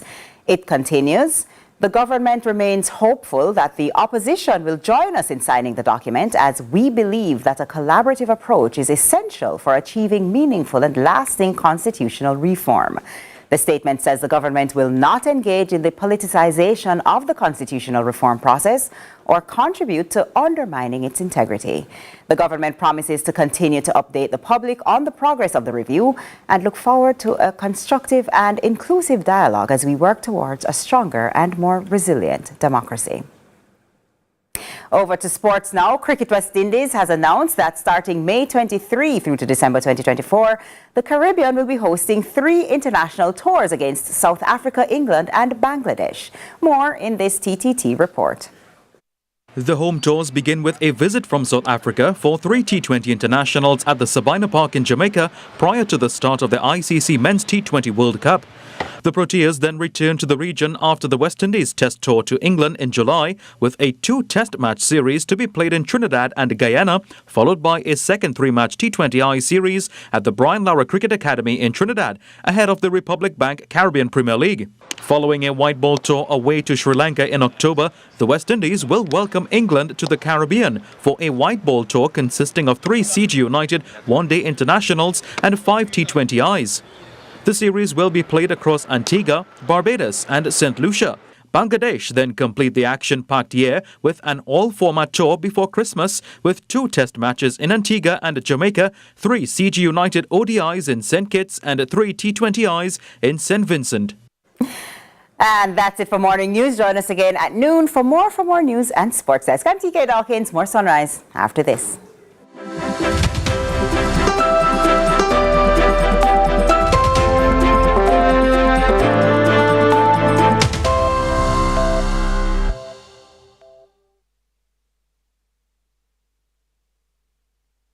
And one day, all my dreams are going to come true. That's why I'm glad Mommy opened a Surgical Bank Star Savers account for me. It's the best gift she could ever give me. Because one day, I won't be little anymore.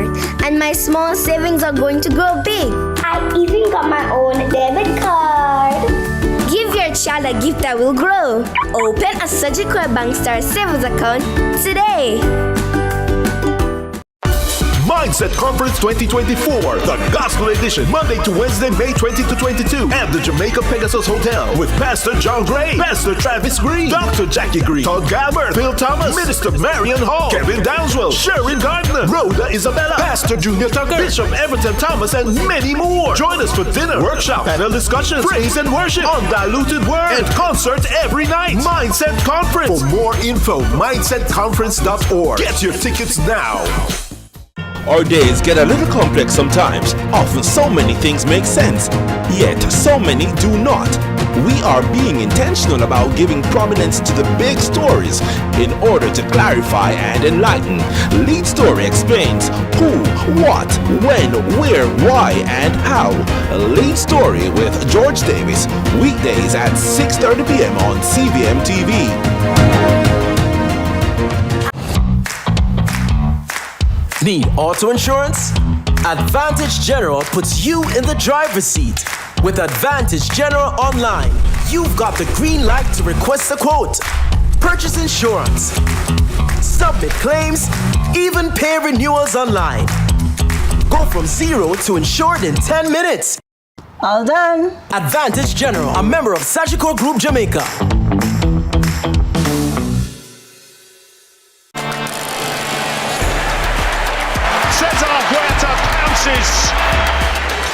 It's a wonderful finish from Luis Chavez.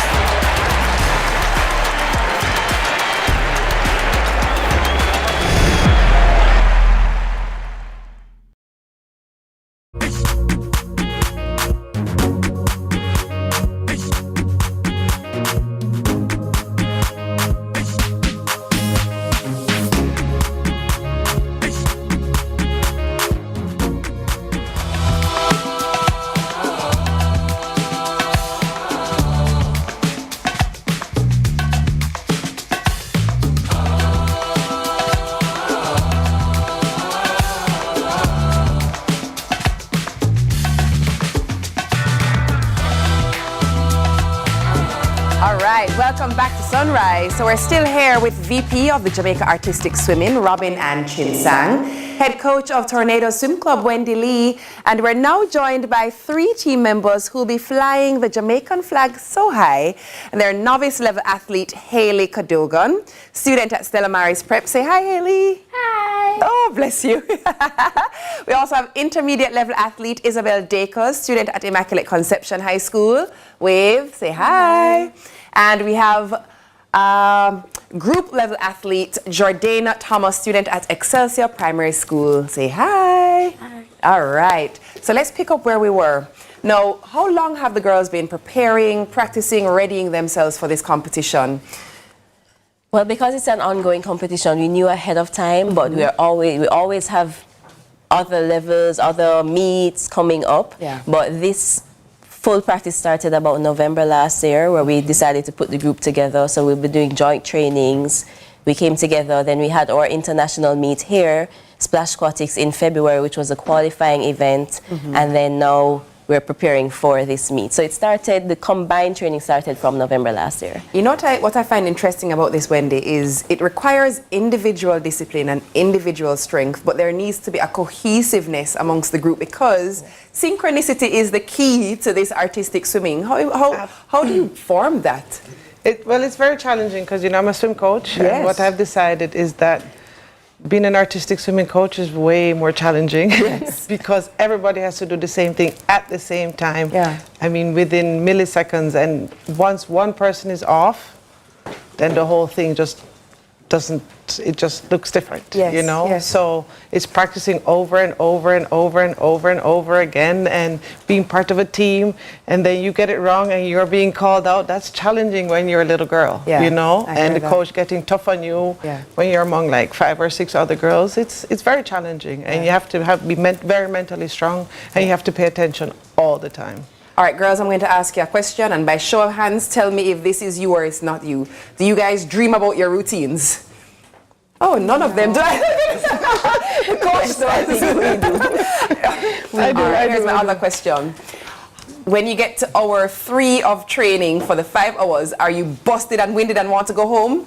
Yeah. Okay, got you. So we can agree on that one. Well, before we get into the actual routine, Haley, you're going to show me how one of the preparation methods that you use to be able to breathe underwater. Show me how you use your nose clip. Well, this is our nose clip that we use for all our synchros, and this is how you put it on, and this is how you actually look in the water. You look kind of funny. Yeah, just a little. How hard is it not to sound like this with the ping on your nose? It's super hard. All right, cool. And then, Isabel, you're going to show me some of the stretches that you do for maybe 2 of the 5 hours of training. Walk me through them. Okay, so for splits, you're gonna stretch. I'm not sure what you're stretching here, but I know you're stretching something for the split. That's the Y ligament here. Yes. You're gonna stretch back to stretch out. That's your hammies, your hamstrings. Just a little too casual for me. Yeah. Then to stretch out the middle split, you're going to do your groin stretch and also butterfly. Some bounces, press the elbows on the knees, get extra stretching.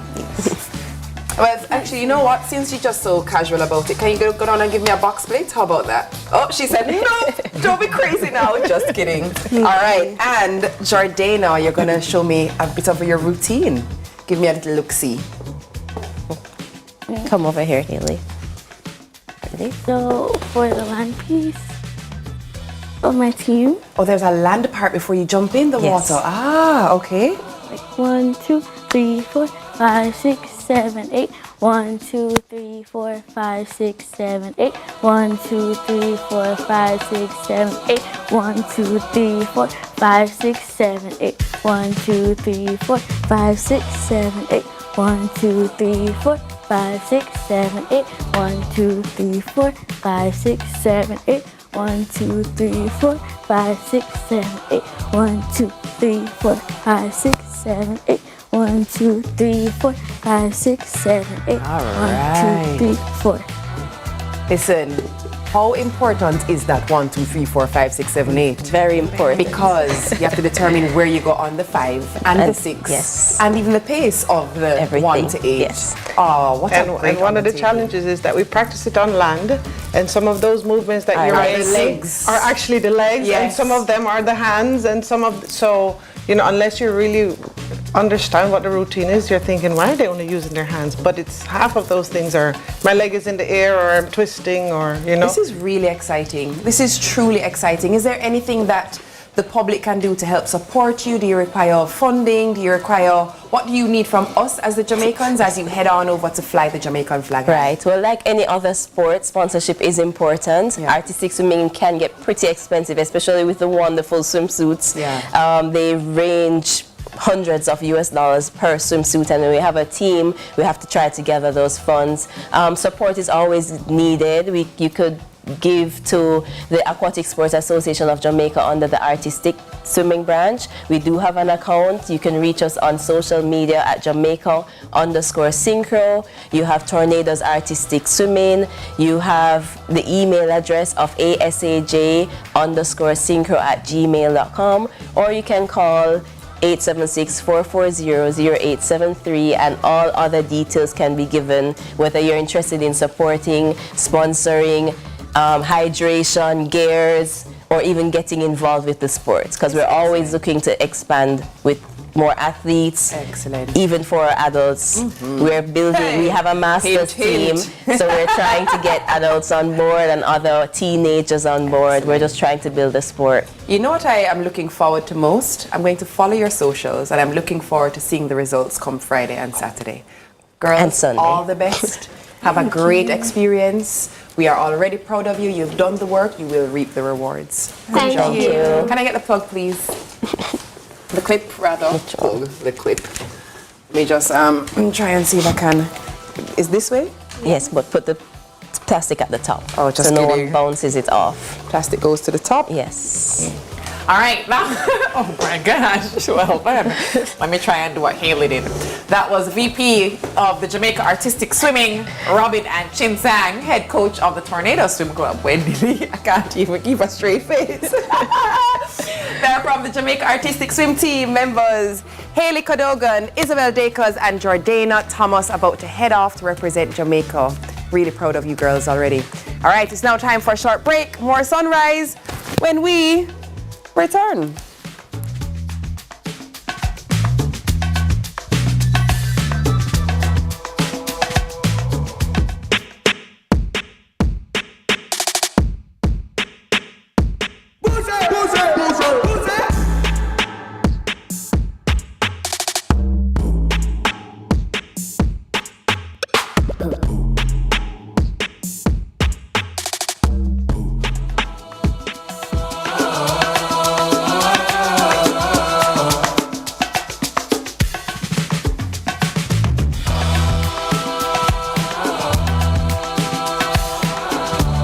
Borders is a key priority for the Jamaica Customs Agency. The JCA will remain vigilant and resolute in effectively fulfilling this mandate.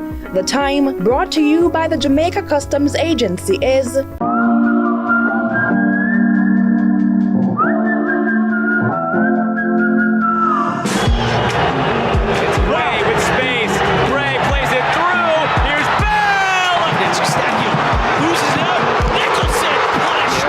chance here from outside!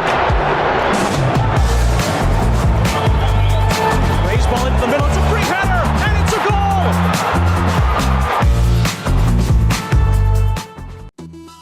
goal! After two grueling semi-final matchups, it's a repeat of last season's final in the Ray and Nephew Jamaica Premier League. High-flying Cavalier squaring off against defending champions Mount Pleasant Academy.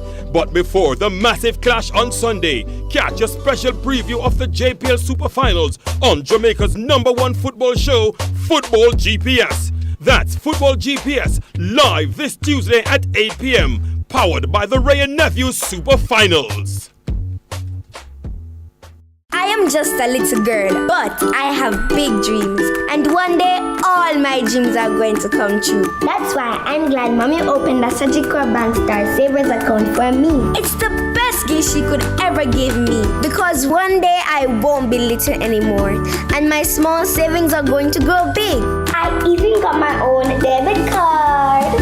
Give your child a gift that will grow. Open a Surgical Bank Star Savers account today. Mindset Conference 2024, the Gospel Edition, Monday to Wednesday, May 20 to 22, at the Jamaica Pegasus Hotel with Pastor John Gray, Pastor Travis Green, Dr. Jackie Green, Todd Galbert, Phil Thomas, Minister Marion Hall, Kevin Downswell, Sharon Gardner, Rhoda Isabella, Pastor Junior Tucker, Bishop Everton Thomas, and many more. Join us for dinner, workshop, panel discussions, praise and worship, undiluted word, and concerts every night. Mindset Conference. For more info, mindsetconference.org. Get your tickets now.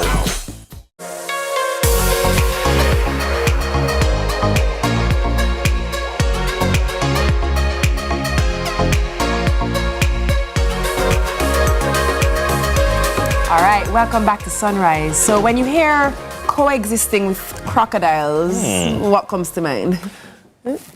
Maybe a dog grind me? Well, since 1971, crocodiles have been classified as an endangered protected species in Jamaica. And under Section 6 of the Wildlife Protection Act, it is considered an offense to hunt them or to have it in your possession, right? So this is any part of the animal or even their eggs. All right. Well, recently footage has been circulating on social media showing men capturing, muzzling, dragging the animals across the shore. Environment officer with responsibility for fauna at the National Environment and Planning Agency, NEPA, Damani Calder, joins us to discuss the matter. Damani, how you doing? Hi, morning. We see these things on social media every now and again, but how common is it that we get reports of these things about, you hear men dragging them and, well, first of all, the prevalence, the common. How common? Unfortunately, it is fairly common. Now we're getting more footage. Everyone has camera phones. Right. There's more virality in videos like that. But it's more common for people to actually encounter crocodiles in areas that are, wetlands or where people live. Right. And not have this type of interaction. There's a crocodile there, and you go about your business. But when these incidents do occur, like I said, the footage gets more coverage. Growing up, for me, I've always been of the view that people that will live with crocodile there, they know. It's almost like they know the crocodiles and the crocodiles know them. They know where to go. They know when it is likely that they will be maybe crossing the road, maybe after a period of heavy rain or something like that. So is it that we are more or less aware, or is it that we're invading their spaces? Explain to me maybe some of what we're seeing, because, for instance, going to Hellshire growing up, some of the times, there's some traffic. Oh, there must be a crocodile crossing the road or something. But there's like that. also a reason why there's a crocodile that says, "Welcome to Hellshire," right in the middle of exactly. Because we know it's their space. That's right.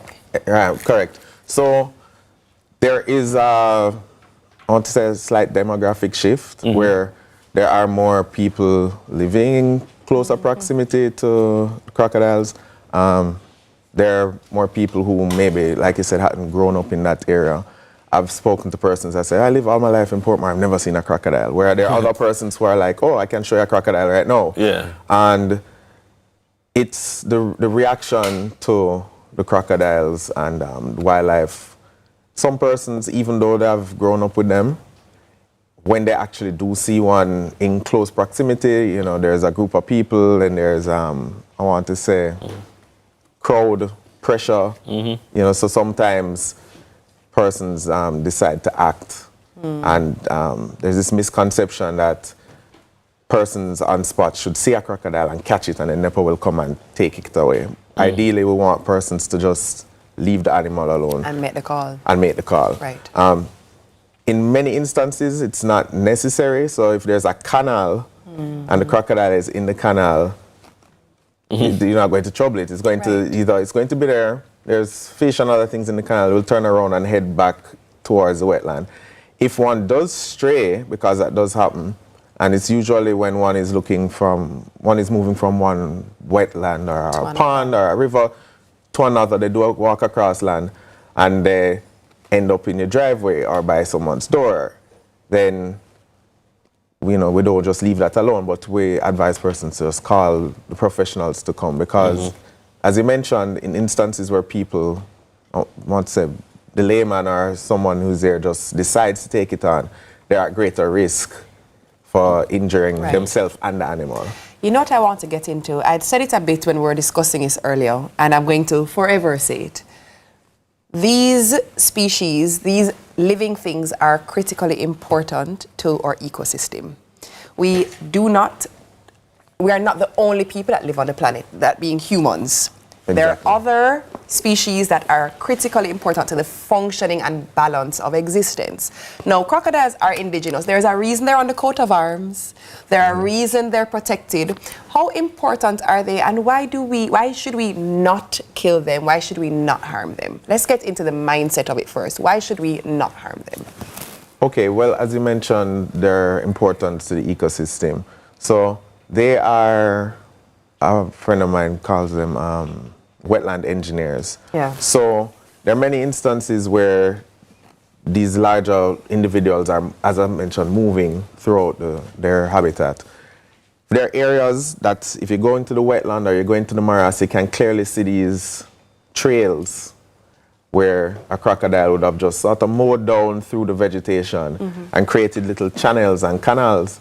And that helps with wetland connectivity. So it helps with water flow, it helps with the connectivity of fish and crabs, and those are of economic importance. If you want to take it from a purely, you know, human self-serving standpoint, you want the crabs, because crabs go to sea and to reproduce and go to the water to reproduce. You want them to have access, you want the fish to also be able to traverse.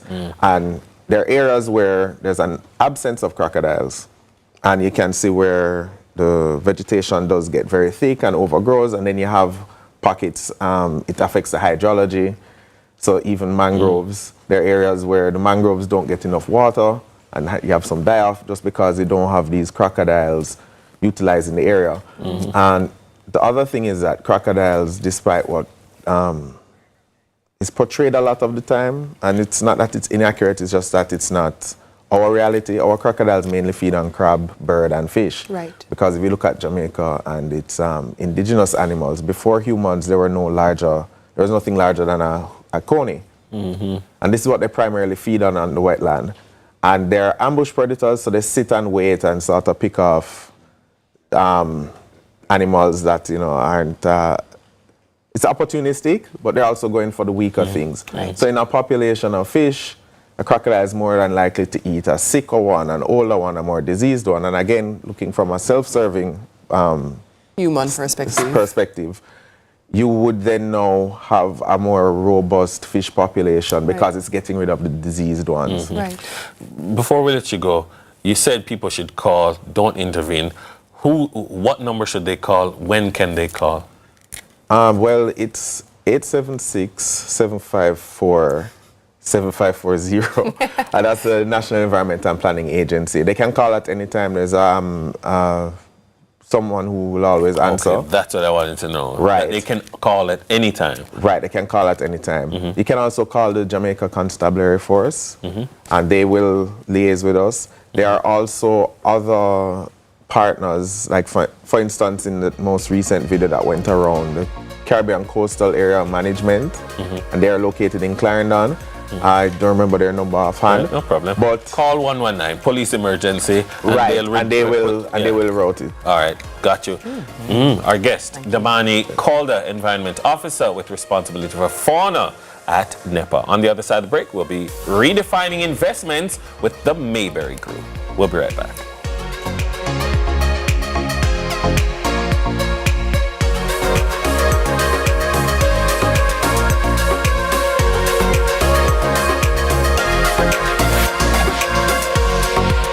Householders, access the Hart NSTA Trust Skills Registry today to employ trained and certified skilled professionals. The time by Hart is 7:30. Just so good, cheesy's the taste is just so good. Cheesy's are the one and only. So cheesy, crunchy, give me one please. Sunshine Snacks Cheesy's, it's just so good. One crowd that's a cheesy, so cheesy, just so good. Let's follow, can you feel me? Sunshine Snacks, just so good. Number one taste, the whole place I say, just so good. Cheesy's the taste is just so good. Cheesy's are the one and only. So cheesy, crunchy, give me one please. Sunshine Snacks Cheesy's, it's just so good. This is Mark. He's saving to make sure that this one doesn't have to worry about student loans. This is Tevin. He's saving to make sure that next year he can live by his own rules. And this is Janelle. She's saving to make sure that the girls' trip to Greece makes it out of the group chat. They all have one thing in common. Their JN Bank savings. Saving little by little is what makes life affordable. Stop wishing you could. With your JN Bank savings, you absolutely can. JN Bank will help you find a way. Empowering you to profit from multiple. Invest in Jamaica and make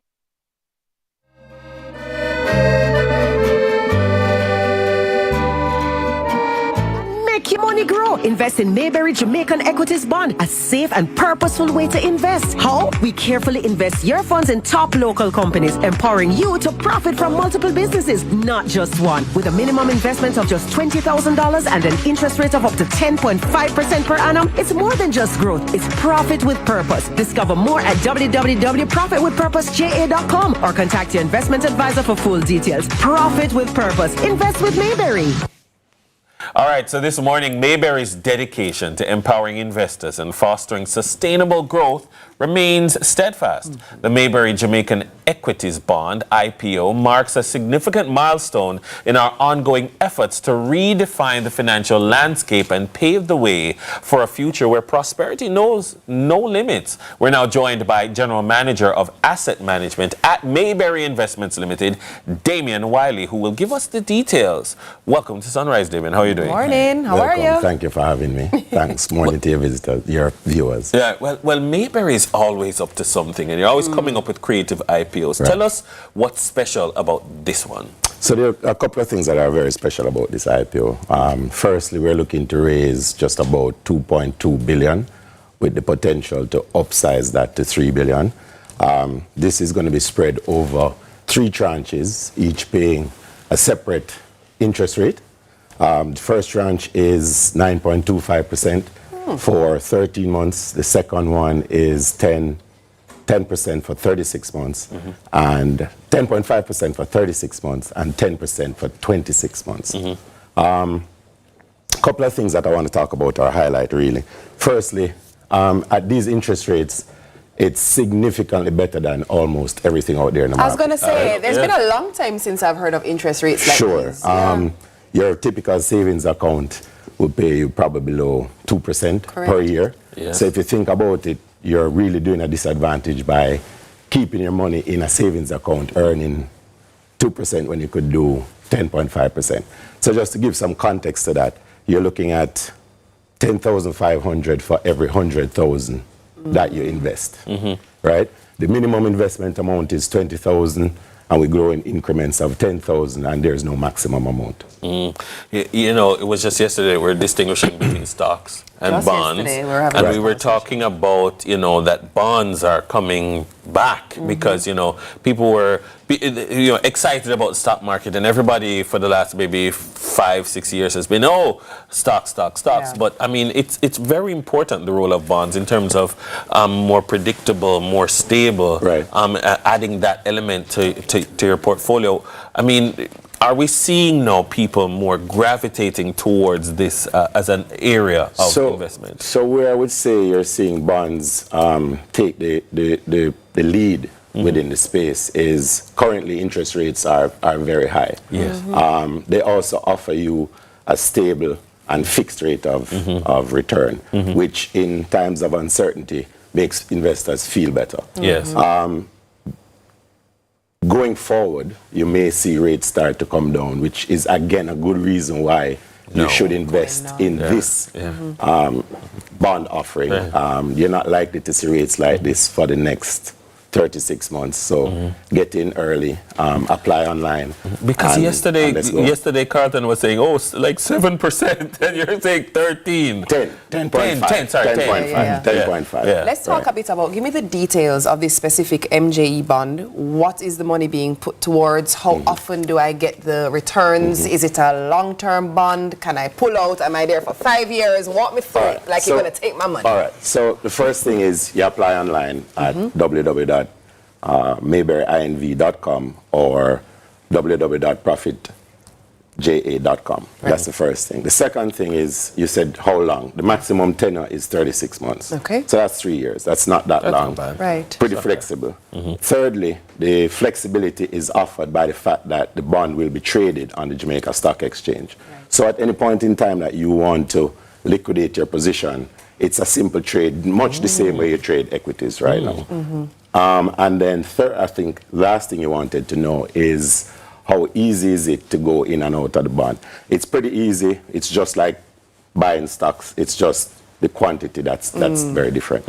And can persons get in easy in terms of people who, boy, they sound like I have a whole heap of money? No, man. Not a lot of money. Yeah. The minimum amount is $20,000 to apply, and you grow in $10,000 increments after At the risk of sounding completely naive, what dollars we're talking about here? Jamaica. Okay, because it's not often that you hear that things are accessible at $20,000. So what I like about that is that it's not out of reach for a lot of persons. But are you going to make some enough $20,000 applications available? Like to make sure that your $20,000 gets in is to apply now, and then you'll be sure that because I know people are going to come in with the big bucks. Sure. But you want to have enough strength so that have a diversity of people who are. Which is exactly why we put the minimum quantity to where it is right now, because we believe that every Jamaican should have the opportunity to earn and improve their wealth. Mayberry has been doing this for the better part of 37 years. So I think we more than reasonably know what we're doing and have been doing. For those who may be somehow under some rock, on the rock, what does Mayberry offer if this is the first time they're hearing about Mayberry, and how can they say, let me go sit down and talk with someone? So we primarily offer financial advice. We grow and pride ourselves on creating wealth and value for our clients. If, as you say, you've been under a rock, I don't know where in Jamaica you go that don't know Mayberry, but if you've been under that rock, you can simply come down to 1.5 Oxford Road, talk with any of our investor advisors, and then we take it from there. We'll guide you through step by step how to grow your wealth, how to increase your wealth, how to maintain your wealth, like you guys. But that's it. And them cool and easy to talk to. Very easy. We're also just trying to be like you when we grow up. Come on now. When does it open? When does it close? It opens on May 7th and closes on June 10th. All right, got it. Our guest, Damian Wiley, the General Manager for Asset Management at Mayberry Investments Limited. Destination Tuesday is up next. More Sunrise is after the break.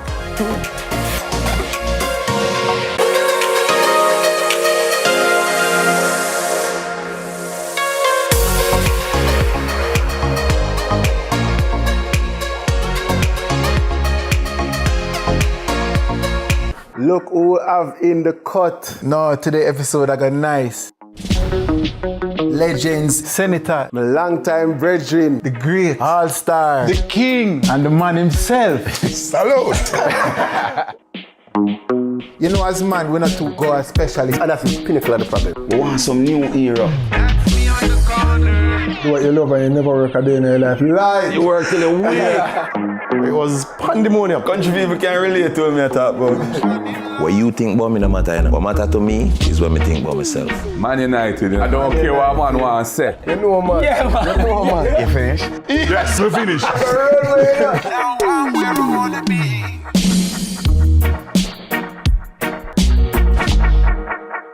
The Cut is brought to you by Flow and Guinness.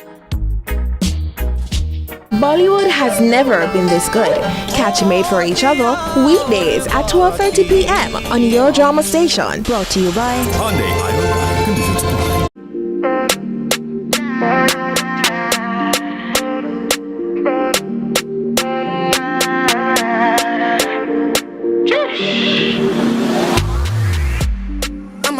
All right, so this morning in Destination Tuesday, we're delving into the vibrant world of Caribbean tourism with the Caribbean Hotel and Tourism Association. So here to tell us about their upcoming 3-day event is President of the Caribbean Hotel and Tourism Association, Nicola Madden-Gregg. Good morning. Good morning. Welcome How to are Sunrise. you? Thank you. I'm happy to be here. I love these conversations because travel is my middle name. Thank you.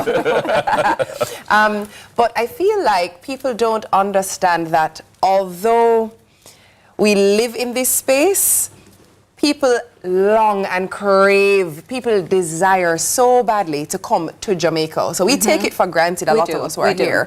So this association exists because this is a goal for a lot of people. What's the function of the association? So the CHTA, the Caribbean Hotel and Tourism Association, we really promote destination, the Caribbean, and we have 33 member countries, and we of course work with all the hotels, the attractions, everything else, and our ultimate goal is to make the Caribbean continue to be the #1 warm weather destination throughout the world. So, that's our goal. You know, what I love the way, for instance, we have like the JHTA, but the other hotel and tourism associations of the region work together. Correct. There are excellent strategic partnerships because we know we're competitors, but not really competitors because we do work together to build each other. Tell us about the marketplace and how that creates a synergy. So marketplace now, we're in our 42nd year and we haven't been to Jamaica since 2019. So this is great for me as president, a Jamaican president, to bring it back home. And it's actually going to be my last marketplace. I've done 3 in this presidency and I'm stepping down this year. Okay, all right. So it's big for me. But what Marketplace does, it brings in all our international partners, so the big tour operators, travel advisors, the media. We have over 50 media that will be attending. And we meet with all of the hoteliers, the suppliers to the industry, the attractions, the transportation providers, and we contract and we look about how can we really drive more business to the Caribbean. So it's a 3-day showcase. We have the first day, which would be our business of tourism, where we have the travel forum, where all the regional international thought leaders will kind of get into how do we ensure that Caribbean tourism not only survives as we've come through COVID, but continues to thrive and grow. You know, we have about 19 million persons living in the region, and we welcome somewhere in the region of 33 million persons to the Caribbean each year. And we're trying to grow that, you know, trying to get back to even better than our 2019 figures, and I think we'll do that this year. So it's a big push for us. The WTCC has said that we have the potential by 2032 to double our GDP from tourism, as well as provide another 1.34 million jobs. So this show is very important to ensure that we continue to grow in that direction. I love that you ended on that point, because I was just going to ask you, for the person who maybe doesn't quite understand, how critically important is the tourism industry to our overall economic functioning? I mean, it's our economic driver, and you know, we have to think about all the linkages that tourism really attaches itself to. So we have manufacturing, we have agriculture, we have the creative space, you know, we have so many services that are supported by tourism. Of course, our airlines, the airports, that the size that we have now wouldn't be what it is because most of our visitors are driving that business. So it's something that really permeates the economy in everything, in length and breadth. And now we're seeing more growth in smaller accommodations in terms of the shared economy, and that's growing a lot. In Jamaica now, we're up to approximately 30% of the stopover arrivals going into that space. So it's very important that we recognize how tourism can drive us. You know, countries like Dubai have put it as their #1 strategic goal in terms of growing their country, and they have oil. So we in the Caribbean, need to recognize that this is something that we should capitalize on. Entrepreneurs, young people should get into the space because there's a lot to gain from it, and definitely it is our wheelhouse. We know how to do it. We know how to do it well. I was at the Chris Investment Conference a couple of weeks ago in Miami, and every single major chain in the world is trying to get a piece of the Caribbean and have hotels here. So we have to really understand the big business that we're in. Tell us the when, where, and how of So the we conference. are May 20th to 23rd. We'll be in the Montego Bay Convention Center, and it's going to be 3 days of fun. And last but not least, because I think this is important, on the last day, which is Labor Day in Jamaica, we'll be having our Responsible Tourism Day. First ever, we're doing this, as well as we are doing a multi-destination FAM that is going to St. Lucia, Barbados, Jamaica, and Cayman, and we're definitely promoting regional travel and how we can all partner to ensure that when you come to the Caribbean, you don't just say, well, I went to one destination and so I've been to the Caribbean. No, if you haven't been to 5, 6, 7, 10, 15 places, you haven't quite been to the Caribbean yet. So that's the plan. I'll carry your bags. Our guest, Nicola Madden Gregg, president of the Caribbean Hotel and Tourism Association. When we return, it's time for Sunrise Freshers. Don't move a muscle. We'll be right back.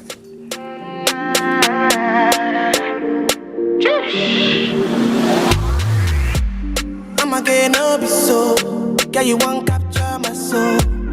I'm again, no be so. Make you one bombo. Better, bye. Better, bye. I'm loose. Even better done the para. Tonight in Josie, I'm in Josie. Won't call if you want Josie. I'm not playing with you, I'm not joking. My thought of mom is loaded. Me, you can fag up, but I'm on molly. I'm on duty, but I'm on low-key. They want do me, they want do me, they want do me, gonna want do me. When you want me, when. After 2 grueling semi-final matchups, it's a repeat of last season's final in the Ray and Nephew Jamaica Premier League. High-flying Cavalier squaring off against defending champions Mount Pleasant Academy. But before the massive clash on Sunday, catch a special preview of the JPL Super Finals on Jamaica's #1 football show, Football GPS. That's Football GPS, live this Tuesday at 8 p.m. Powered by the Ray and Nephew Super Finals.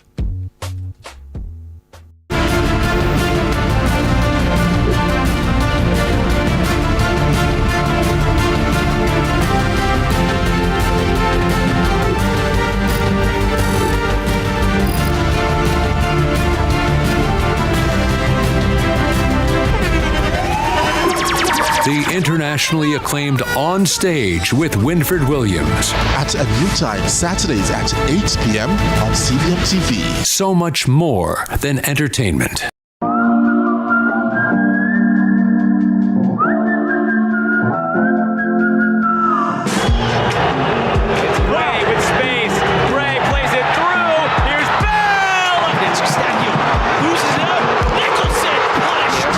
Chance here from outside! Raise ball into the middle, it's a free header, and it's a goal! Our days get a little complex sometimes. Often so many things make sense, yet so many do not. We are being intentional about giving prominence to the big stories in order to clarify and enlighten. Lead Story explains who, what, when, where, why, and how. Lead Story with George Davis, weekdays at 6:30 p.m. on CVMTV. Hi, I'm Wayne. And I'm Tami. And we are the Mitchells. You can watch Meet the Mitchells right here on CVMTV every Wednesday at 8 p.m. Yes, you guys don't want to miss it. We will be having new episodes every week, so definitely follow along with our family. Meet the Mitchell family. Good morning, good morning, good morning. You're the sugar to my tea. Meet the Mitchell family.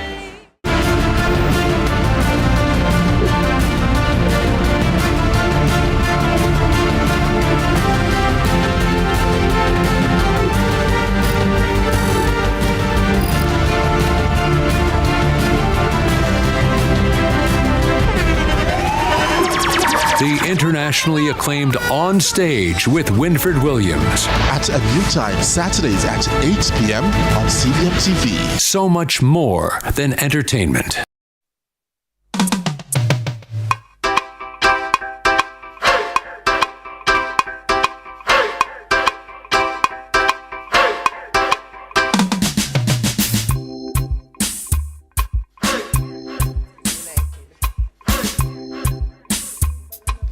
Good morning, Sunrisers. Welcome back to Sunrise. And it's now time for Sunrise Freshers. You know, once I'm here, it's time for us to have a great time. This morning on Freshers, we want to, do something a little bit more, different.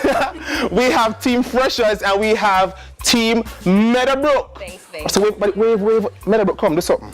Catch a rock. Yeah, Freshers. Hey, Freshers. Yeah. Pressure. All right, guys, calm down. And it's time for the early morning game show.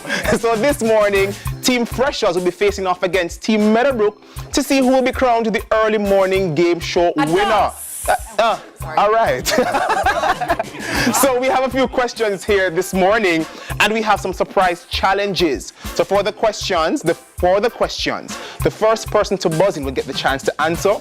Each question is worth 2 marks, and each challenge is 5 marks. All right? Are we ready? Mm-hmm. Don't look at my paper. Go over. You look at my paper. All right, let's go. And it's multiple choice, so listen to the answers. Okay. Team, sportsmanship. But before that, names and a Freshers fact. Quickly. Brianna, I'm so tired. Wow.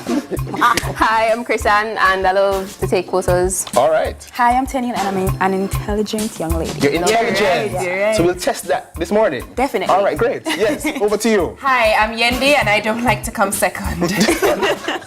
Hi, I'm Dennis, and I'm 5'8" and a half. And it's a half for me. Yeah. Yes. Hi, I'm TK and I dance better than Dennis. Wow. All right, so let's go.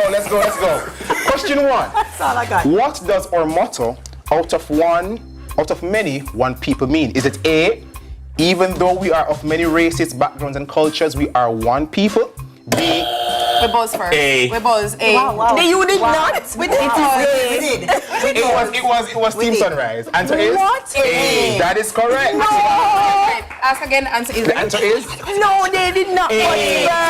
It's okay. All right. Number 2, question 2. Why is St. Elizabeth called the breadbasket of the country? Is it The multiple choice, Dennis. Team Sunrise? Because that is where most of our produce comes from. Dennis is smart. Come on, that is it. Team Sunrise. All right. Intelligent. What's going on over here? All right. So question 3. Name the 3 counties in Jamaica. Team Meadowbrook. Cornwall, Middlesex, and Surrey. All right. I like that. I like that. So now I feel like it's time for a challenge. Right. Yeah. And this one is called Bust a Move. Right. So when I say the name of the dance, the first team to buzz in will get the chance to do the dance. Okay. So the move we're busting is from the 90s. the move is leg of the bird. Team Meadowbrook. All right, so that is 5 points for team. But one more time. 1, 2, 3, yeah. Leg of the bird. All right, calm down. All right, so question 4. What does the abbreviation NSWMA mean? National Solid Waste Management. National Solid Waste Management Authority. That is it. All right. Question 5. I feel like something needs to happen over here. Badges, come on. Question 5. What does the Jamaican expression 1 cocoa full? Every little bit adds up. Correct. You know what cheat. Wow. No. He's just the oldest. He's lived the most life. Wow. It's wisdom. He's the more mature. Yes. So question 6. Name the first capital of Jamaica. Was it Spanish Town? Judges? No. St. Jago de la Vega. The wrong answer came first. Spanish Town is the first capital of Jamaica. It was called. We'll query that one for you, okay? So that's time for challenge 2. Spanish Town we come from. It's called the old capital. It's literally called the old capital. It's literally challenge 2. We're deliberating. All right. So we have. Spanish Town is correct. It's correct. All right. That's fine. So we're going to do cup stacking now. Okay. Challenge 2. Wait, cup stacking. So I'm going to count to 20. Don't stack already. No. And the team to have the highest stack structure gets the 5 points. You have 20 seconds. Ready? I'm going to start counting. Now, 1, 2, 3. 4, Brianna, 5, 6, 7, 8, 9, trainer for me, 11, 12, 13, 14, 15, 16, 17, 18, 19, 20, and that one goes to Team Sunrise! Yes. All right. Wide. That's a solid structure. It's all about teamwork, guys. So now we're continuing. Next question. Which parish was the first to receive electricity in Jamaica? St. Elizabeth. That is correct. Wow.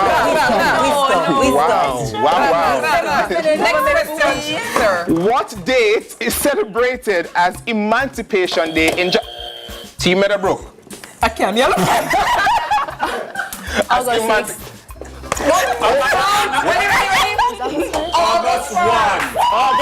is correct. Wow. And we're keeping it going. Let's go. Next Who was Jamaica's first native Governor General? Was it A, Norman Manley, B, Sir Clifton Campbell, C, Sir Alexander Bustamante, or It's D. It's D. That's Yes. Because I know it was correct. Sir Kenneth Blackboard. That's the one. Yes. I see him on the money. And we are continuing. Next question. In what county do you find St. Andrew? Is it A, Surrey, B, Cornwall, C, Spanish Town, D, Middlesex? You bust first.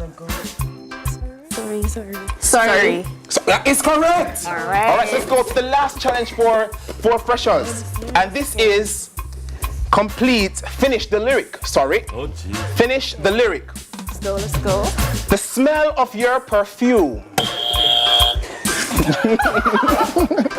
The smell of your perfume. I thought I was immune. There we go. I have a question. Yes? There's so many songs that start off that. Twain. But also, Where have you been? But nobody knows me like you do. Nobody does love me quite like you. All right. Let's not get distracted, guys. Name the longest river in Jamaica. Is it A, Rio Cobre, B, Rio Minnow, C, Rio Cobre. Rio Cobre? Judges? No. That is not right at all. Plantain Garden. No, Plantain Garden. It's Rio Minnow. Yes, Rio you know. Minnow. And with that answer, we have come to the end of the early morning game show. Clap yourself. So now we'll be back with the points. So Yendi. Who's we win, man? That's all. That's we still a win. And we still a win. All right, so the scores are in. The scores are in. And the winner this morning is Team Sunrise. All right.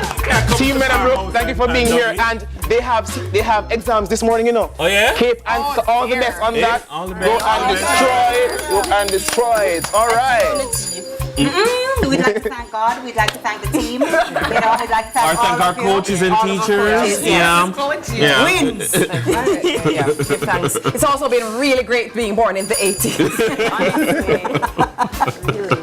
For some of us. You're right. I was so close. So we'll be back with more Sunrise after the break. And thank you, ladies, for being here. Yeah. So that's stop now. Yeah.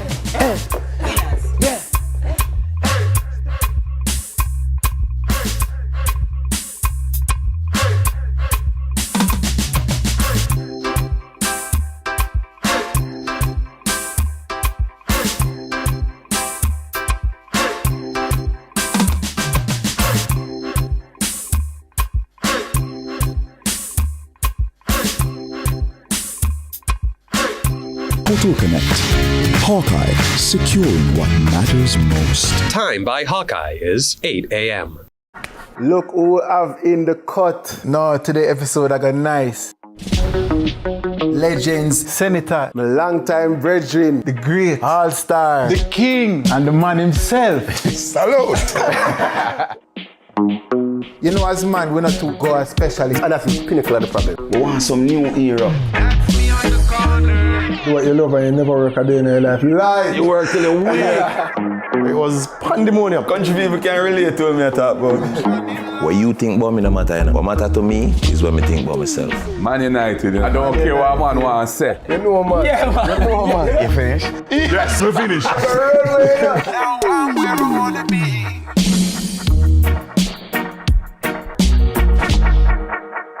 The Cut is brought to you by Flo and Guinness. After two grueling semi-final matchups, it's a repeat of last season's final in the Ray and Nephew Jamaica Premier League. High-flying Cavalier squaring off against defending champions Mount Pleasant Academy. But before the massive clash on Sunday, catch a special preview of the JPL Super Finals on Jamaica's #1 football show, Football GPS. That's Football GPS, live this Tuesday at 8 p.m. Powered by the Ray and Nephew Super Finals.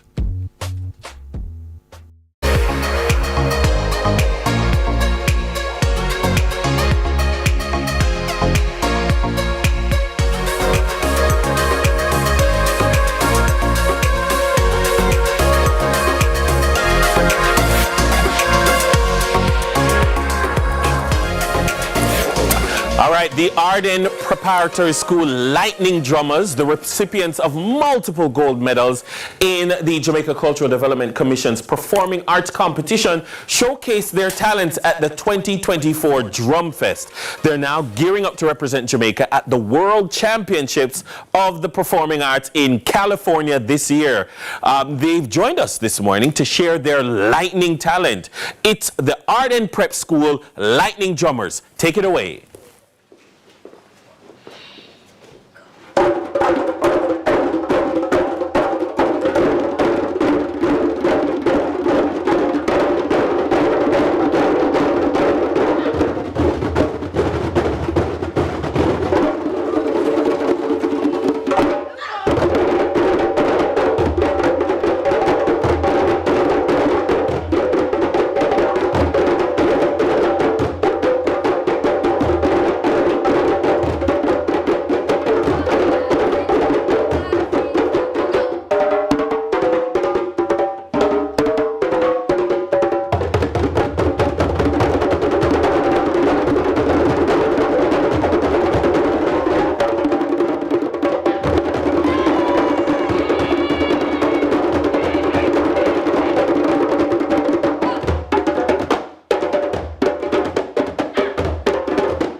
CVMTV News is on YouTube. Get up-to-date news, sports, and business content at CVMTV News anytime, anywhere. Subscribe now to CVMTV News to see it happen.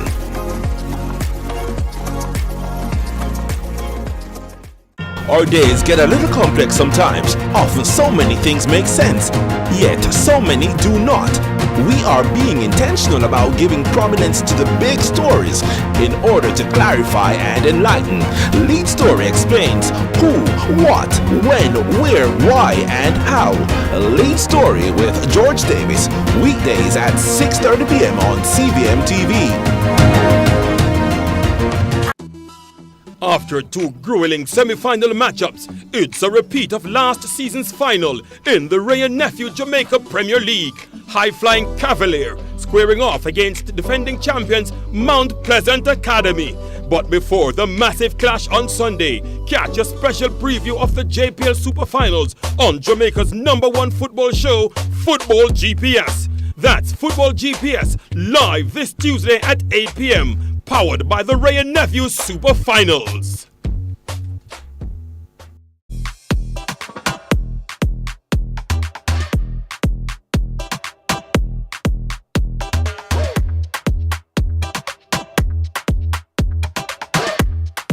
All right, our Sunrise Community Challenge continues. So this week, please remember that you're going to be tasked, you have to guess the CVM original show. Each day we'll share a blurred image of a CVM original, and we'll be calling 2 lucky Sunrisers on Friday to guess the original for a chance to win. Are you ready? Are you steady? $25,000. But you must be a part of the Sunrisers community, so go on over to our social media pages and click the link in our bio now. If you're not on social media, you do have an opportunity to join us with WhatsApp message at 876-833-0897. All right, that's all the time we have for today, Sunrisers. But if you've missed anything or you just want to rewatch your favorite segments, you've got you're covered at CVMTV.com. And for all the fun stuff in between, we're on Instagram at Sunrise CVM or at CVM Television. Well, the Roundtable squad takes over after this. Yeah.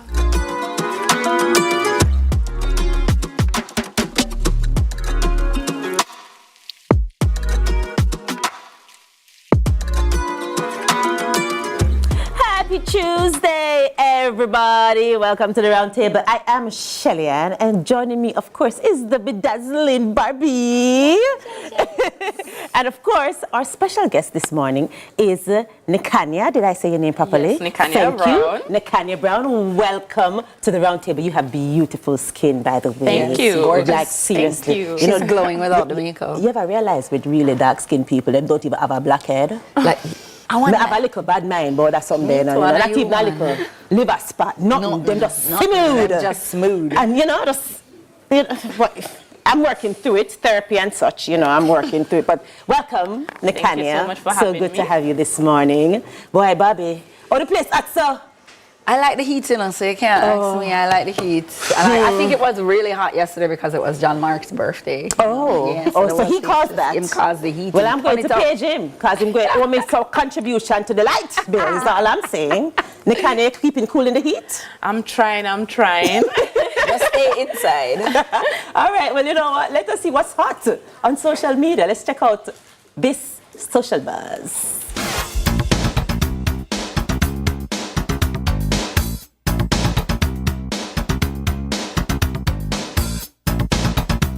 Alright, so I've been getting some DMs about my video about the birth rate in Jamaica, and some people say, boy, birth rate is a serious problem and society will collapse if the population drop. And I say, if society have to collapse, then that's all like society problem.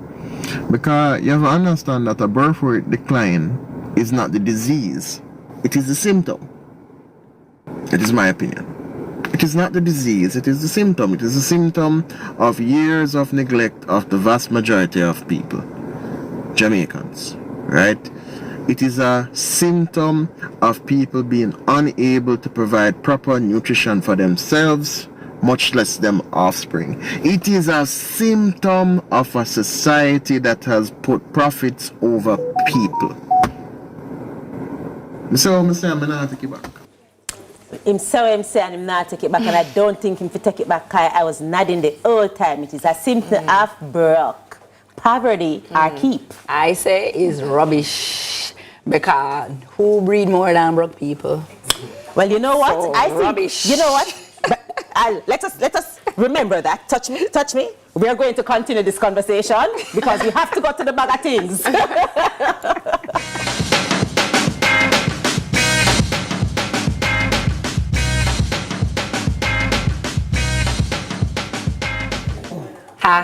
So my bag of things is over the weekend, Camilla's Kitchen, the grand opening is actually today. The grand opening to the public is today. So it was her birthday on Saturday, and we all went over there and joined her and celebrated her birthday and the opening of Camilla's Kitchen. Yes. The food, Shelly, I know you are used to this type of food all the time. The CVM family was there. Myself, Carlo, Gianna, Celine, Shelly was there. We were all there, and we celebrated with her and her family, and it was absolutely amazing. It was I don't know. Camilla is just she's a very beautiful. She's a beautiful soul. She's wonderful. Yes, can I just say something though? Big up our parents, because they have how many children? They made a batch of beautiful human beings. I think you and I said they actually went to the same place and made them. Like them say it is right here, so we make this one. Like them just beautiful family. They are wonderful. Yeah. And by the way, this is Camilla's second location for her restaurant. I've been a fan of her food since she opened the first location. If you want to go up in the hills and have a little nice time, especially nice environment, the cool air and stuff, you can go up to Skyline and go to the first restaurant. But the food is absolutely good. And it's not just for people who are vegans. Everybody can enjoy the food. It's and it was in Market. And so the new location is right next door in Marketplace. And you're right, it's not just for vegans. Right. You can actually enjoy the food. So I like taste in my food, and the food really had taste. I heard Yendi raving about the nachos. The nachos are awesome. I actually ordered it. Initially, I ordered the jerk mushroom wrap, and then I said, no, I want the nachos. Listen, Yendi never lie. Yes, ma'am. The nachos were a hit. Yes, ma'am. I love Morning, Camilla and family. All right, I see something hot coming. Let's see what's in the box. I wonder if there's some Camilla nice food. Maybe not, because I'm not never lucky to get any food in this box that I like. You know, I'm still carrying feelings about that. Camilla pizza in here. Precocious or rude? Curtailing children's voices. Barbie? Yes, ma'am. Now, let's start with you, Camilla. Like, start with people who have children's voices to curtail, you know. So tell me, since you have a little girl over your side, what are your thoughts on this? Precocious or rude? Well, I think we need to look at what we mean by precocious, or how we're going to use the word, the definition for the word precocious, which in this instance, it refers to behaviors that are mature or older than. So when a child is displaying a behavior or a behavior pattern or attitude that is more mature than the age that they are.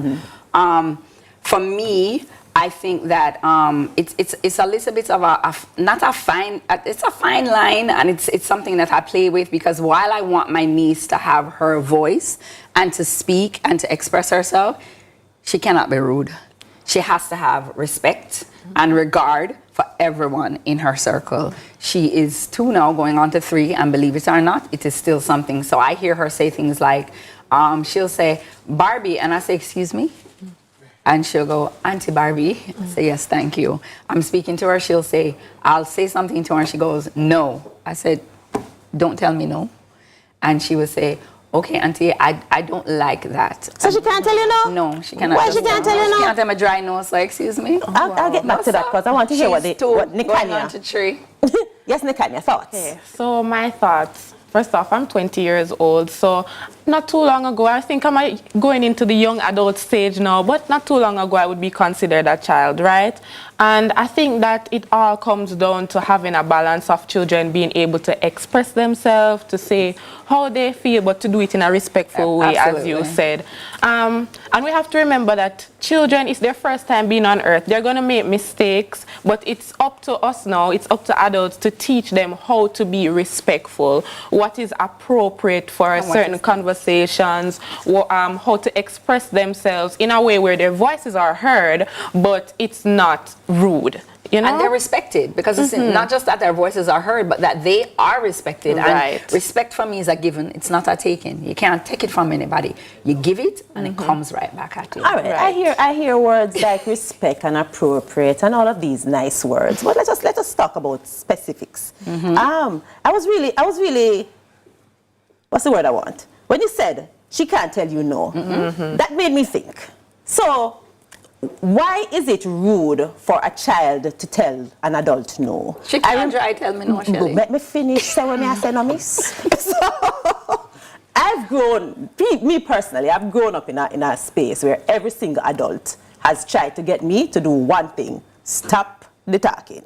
And me get beaten for stop talk, me get punished for stop talk, me get put in the corner quietly for stop talk, and me just stay in the corner and talk to myself. My point is, sometimes what is considered rude is not necessarily rude, it's just an annoyance to the adult that the child is around. So how do we strike that balance where the child is not just being annoying to you and therefore you feel that they should stop that behavior because you find it annoying, and not necessarily because it's a bad thing? And I've seen so many examples of that where the parent is they just can't bother, and then they pretty much leave the child in a space where they recognize that, okay, so I cannot do this with this adult. However, so when I'm around this adult, I just don't do this thing, but when I'm not around them, I can get to be myself. How do we make sure that we don't force children to do that? Listen, it's not that when you're around me, you do this. She can say no, Auntie Barbie. And she can say no, Auntie. But she can't just look at me and say no. That's it for me. Why does no offend you so? It doesn't offend me. It doesn't offend me, Shelley. It's really just respect, and it's her understanding. It's her understanding and recognizing that I am not on her level. I am older than you, and because I am older than you, there's a certain level of regard and respect that you have to maintain. And it's not just in my environment. That is expected in any environment that she's in. So, for example, when I pick her up from school, the other day I picked her up from school, and her teacher said to me, Auntie Barbie, she did this and this today, so I needed to speak to her. And I said to her, no, you need to speak to her. If she did it and you were there and she did it in front of you, you are the one who needs to address it. When you come and you tell me to address it now, what you're doing now is you're putting me in a position of being the disciplinarian and being the authority in her life. But you then have no say. So if she does something in your presence, Shelley, and she's with you, I expect you, Shelley, to speak to her about it. Not come to me and say, Barbie, you talk to her because you don't want to. That's about a system and a method. So you can establish your own systems. But the thing is, what it is not just the system. It's them understanding that the rules apply in every area, not just when I'm here, but when I'm not here, you still have to have respect for Auntie Shelley. When I'm not here, you still have to speak respectfully. But Barbie, just a moment. Nikania, you heard everything that Barbie just said. What are your thoughts? Okay, for a little clarity, because I feel like you're saying that she can say no, but it's about like using your title, for example, and that's very important and it's a good thought. However, I feel like in the wider society, especially with the older generation, children are said, you can't say no, you can't reject certain ideas, you can't say, I don't want to do this or I don't want to go here. And it can become very dangerous, because when you're telling a child that when they see an adult figure, they are not able to say that they are rejecting something, they can be put into dangerous situations. So now we have to teach children who is authority. Now you would be authority, her teacher would be authority and things like that, but we have to be very careful, because then when they're in a situation where they need to say no, they don't need to say no nicely, they need to say no, I don't want you to touch me there, I don't want you to make me feel uncomfortable. I don't want that. But here's the make she finish nobody. No, but because it's not the same thing. I'm not telling her that she cannot say no. I'm not telling her that she cannot say no. I am saying to her that she has to understand the difference between her peers that she's speaking to and when she's speaking to me. That's right. And that there's a certain regard and there's a way to speak to adults. That's true. I'm not saying that she cannot say no. I want her to be able to say no, but just a dry no. All right, okay, all right. So let us move on from saying no, because you're not going to move from the point. Here's the thing. Your point about the ability of the child to be able to reject things is very, very important, and it's very crucial that they have the ability to do that, because let me tell you which child hardly get kidnapped. You see the little child that can look on somebody and say, no, I don't want to go anywhere with you. I'm going to tell my mommy, no, leave me alone. That child rarely gets kidnapped. The child who gets kidnapped is the nice little quiet one where they don't want to say nothing because they're afraid of people, because they're going to stay quiet and they're not going to say anything. I say empower your child and give them the voice and give them the option to say no, because they have to say not just no, but they have to say no forcefully, especially in situations where they are not comfortable. Yes, darling, you're squirming in your chair. Yes, because I didn't want to miss a point where you brought up about children being annoying to their parents. Like, it's not necessarily them being disrespectful, but it's like, oh, I don't want to deal with them right now. So it's not only about children learning how to communicate, but also adults learning to communicate with their children and understanding that they may not get certain concepts that adults understand, and they may need more time to express themselves in a way that is respectful and so on. So we also have to learn, we also have to learn, because they're humans still, they have feelings, they get upset too. What I think is missing nowadays, though, let me just say this, because the truth is that over the past couple of weeks, we've been looking at behavioral issues in schools with children and violence, all kinds of different things. And to me, the violence is the end result. It's not the beginning, right? And we're looking at all of these different things. And I hear everybody talking about government. I hear them talking about parents. I hear them talking about the police. But there's another element of society that we've taken away from children that has robbed them of the ability to establish a moral compass. And that is, for me, that is the church. We know these children fear nothing and no one. They're not in church. They don't go to church. They don't know anything about God.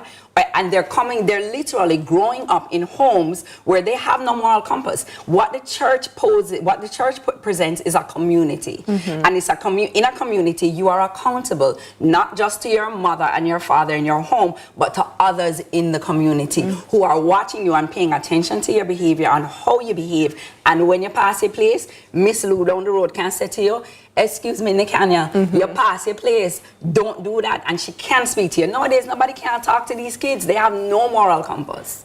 None whatsoever. So for me, they need to be guided and they need to have that. And that is not just in the home. That is a community thing. It is a village thing. And we've taken that away from them.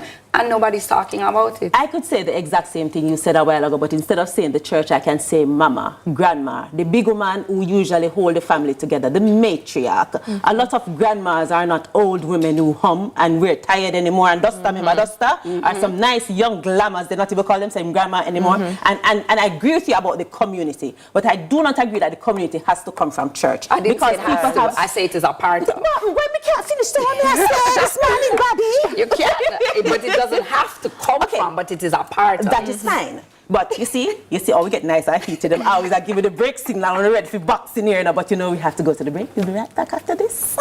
The community is it's a structure. So it's not just of the future.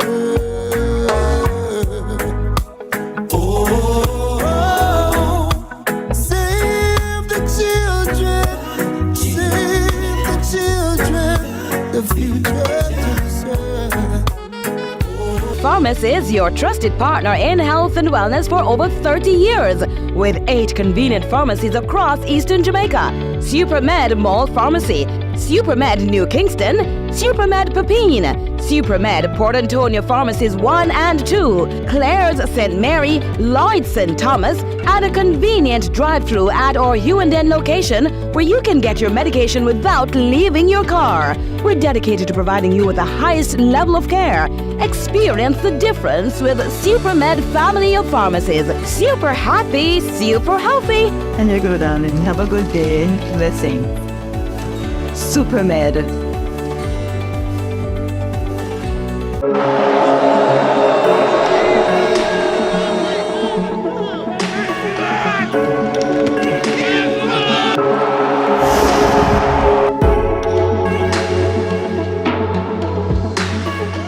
Jamaica's favorite drama, your guilty pleasure. All that having a baby now is going to do for you is make you a prisoner of this apartment. Long run shot, kid. Royal Palm Estate is on CVM every Tuesday and Sunday at 9 p.m.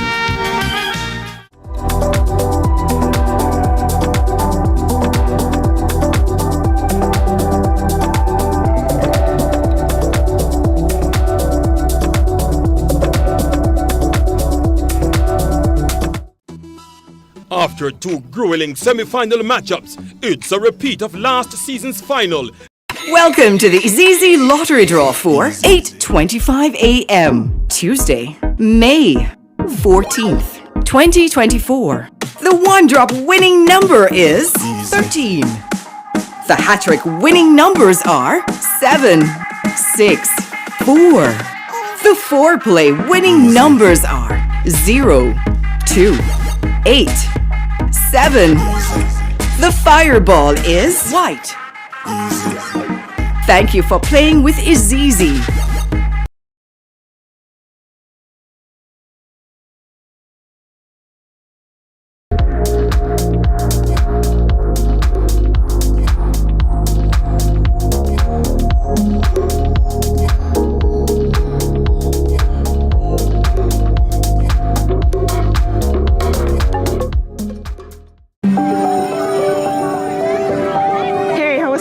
It was really good, but I'm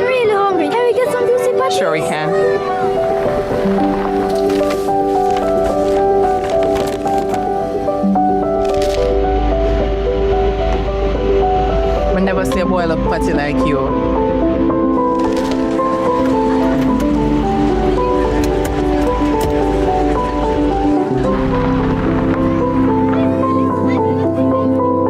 Hey son, you good? No, Dad, I'm starving. Can we get some juicy patties?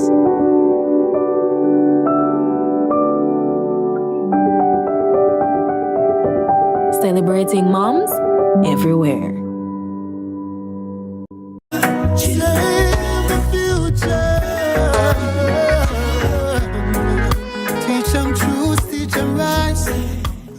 Welcome back to the Roundtable this morning. The topic is precocious or rude, curtailing children's voices. And you know, the time certainly flies when we're passionate on the Roundtable, because right now it's time for final thoughts. Oh, Lord. Nikanya, go ahead. What are your final thoughts? My final thoughts on the issue is that we have to empower children, but in a way that they remain respectful. And those who are outspoken, those are the movers and the shakers in the world. I believe that is so. I believe I was invited to speak here because I was outspoken, you know, and that would have been recognized by someone somewhere. So having a voice and having a strong one is very important. However, respect is also important, and that's something that is a learned behavior. So it's up to society now, it's up to the parents, it's up to those religious figures, etc., to teach children what is right, what is wrong. Well done. Well, for me, I will just say a story was shared with me that a 9-year-old little boy was kidnapped. And when he was kidnapped, he began singing, "Every praise is to our God." And he sang it repeatedly over and over and over again for 3 hours. This child sang that song till finally the kidnapper pulled over and let him out and said, "Don't tell anybody what happened," right? And he went on, so the gospel award, the person who sang that song actually awarded the child and responded to that. So my thing is, teach a child the way that they should go, and when they are old, they will not depart from it. When they are in danger, they will not depart from it. When they need help, they will not depart from it. And when they need to express themselves, they will not depart from it. We cannot not teach them biblical principles when we're adding everything else into. We can't take that out and think everything is going to work. There's a balance. We have to keep it. Children are little human beings, and they came here to this world, when you bring them, because they need your help. Guide them accordingly. Give them the tools that they need so they can be their own voices in the space where you're not there to speak for them. They are going to grow up to be adults, and so they need the tools, and your job is to give it to them. And when I say you, I'm not just talking about their parents. Barbie spoke about community. Community is important. As far and as wide as it goes, all of us have a responsibility to the little people in our lives, including the people who are not their parents. Thank you so much for joining us this morning. That's a wrap for the Roundtable today. Thank you to our special guest, Nikanya. It's such an awesome experience meeting you this morning. It was nice being here. Awesome. Back again. Yes, man. I need to talk to you some more, for sure. And big up your mother and your father. Then go up themselves. Student leader. To you, enjoy the rest of your days. And as you go forward in the world, remember to be good. Be on purpose. Take care. Walk good. Then maybe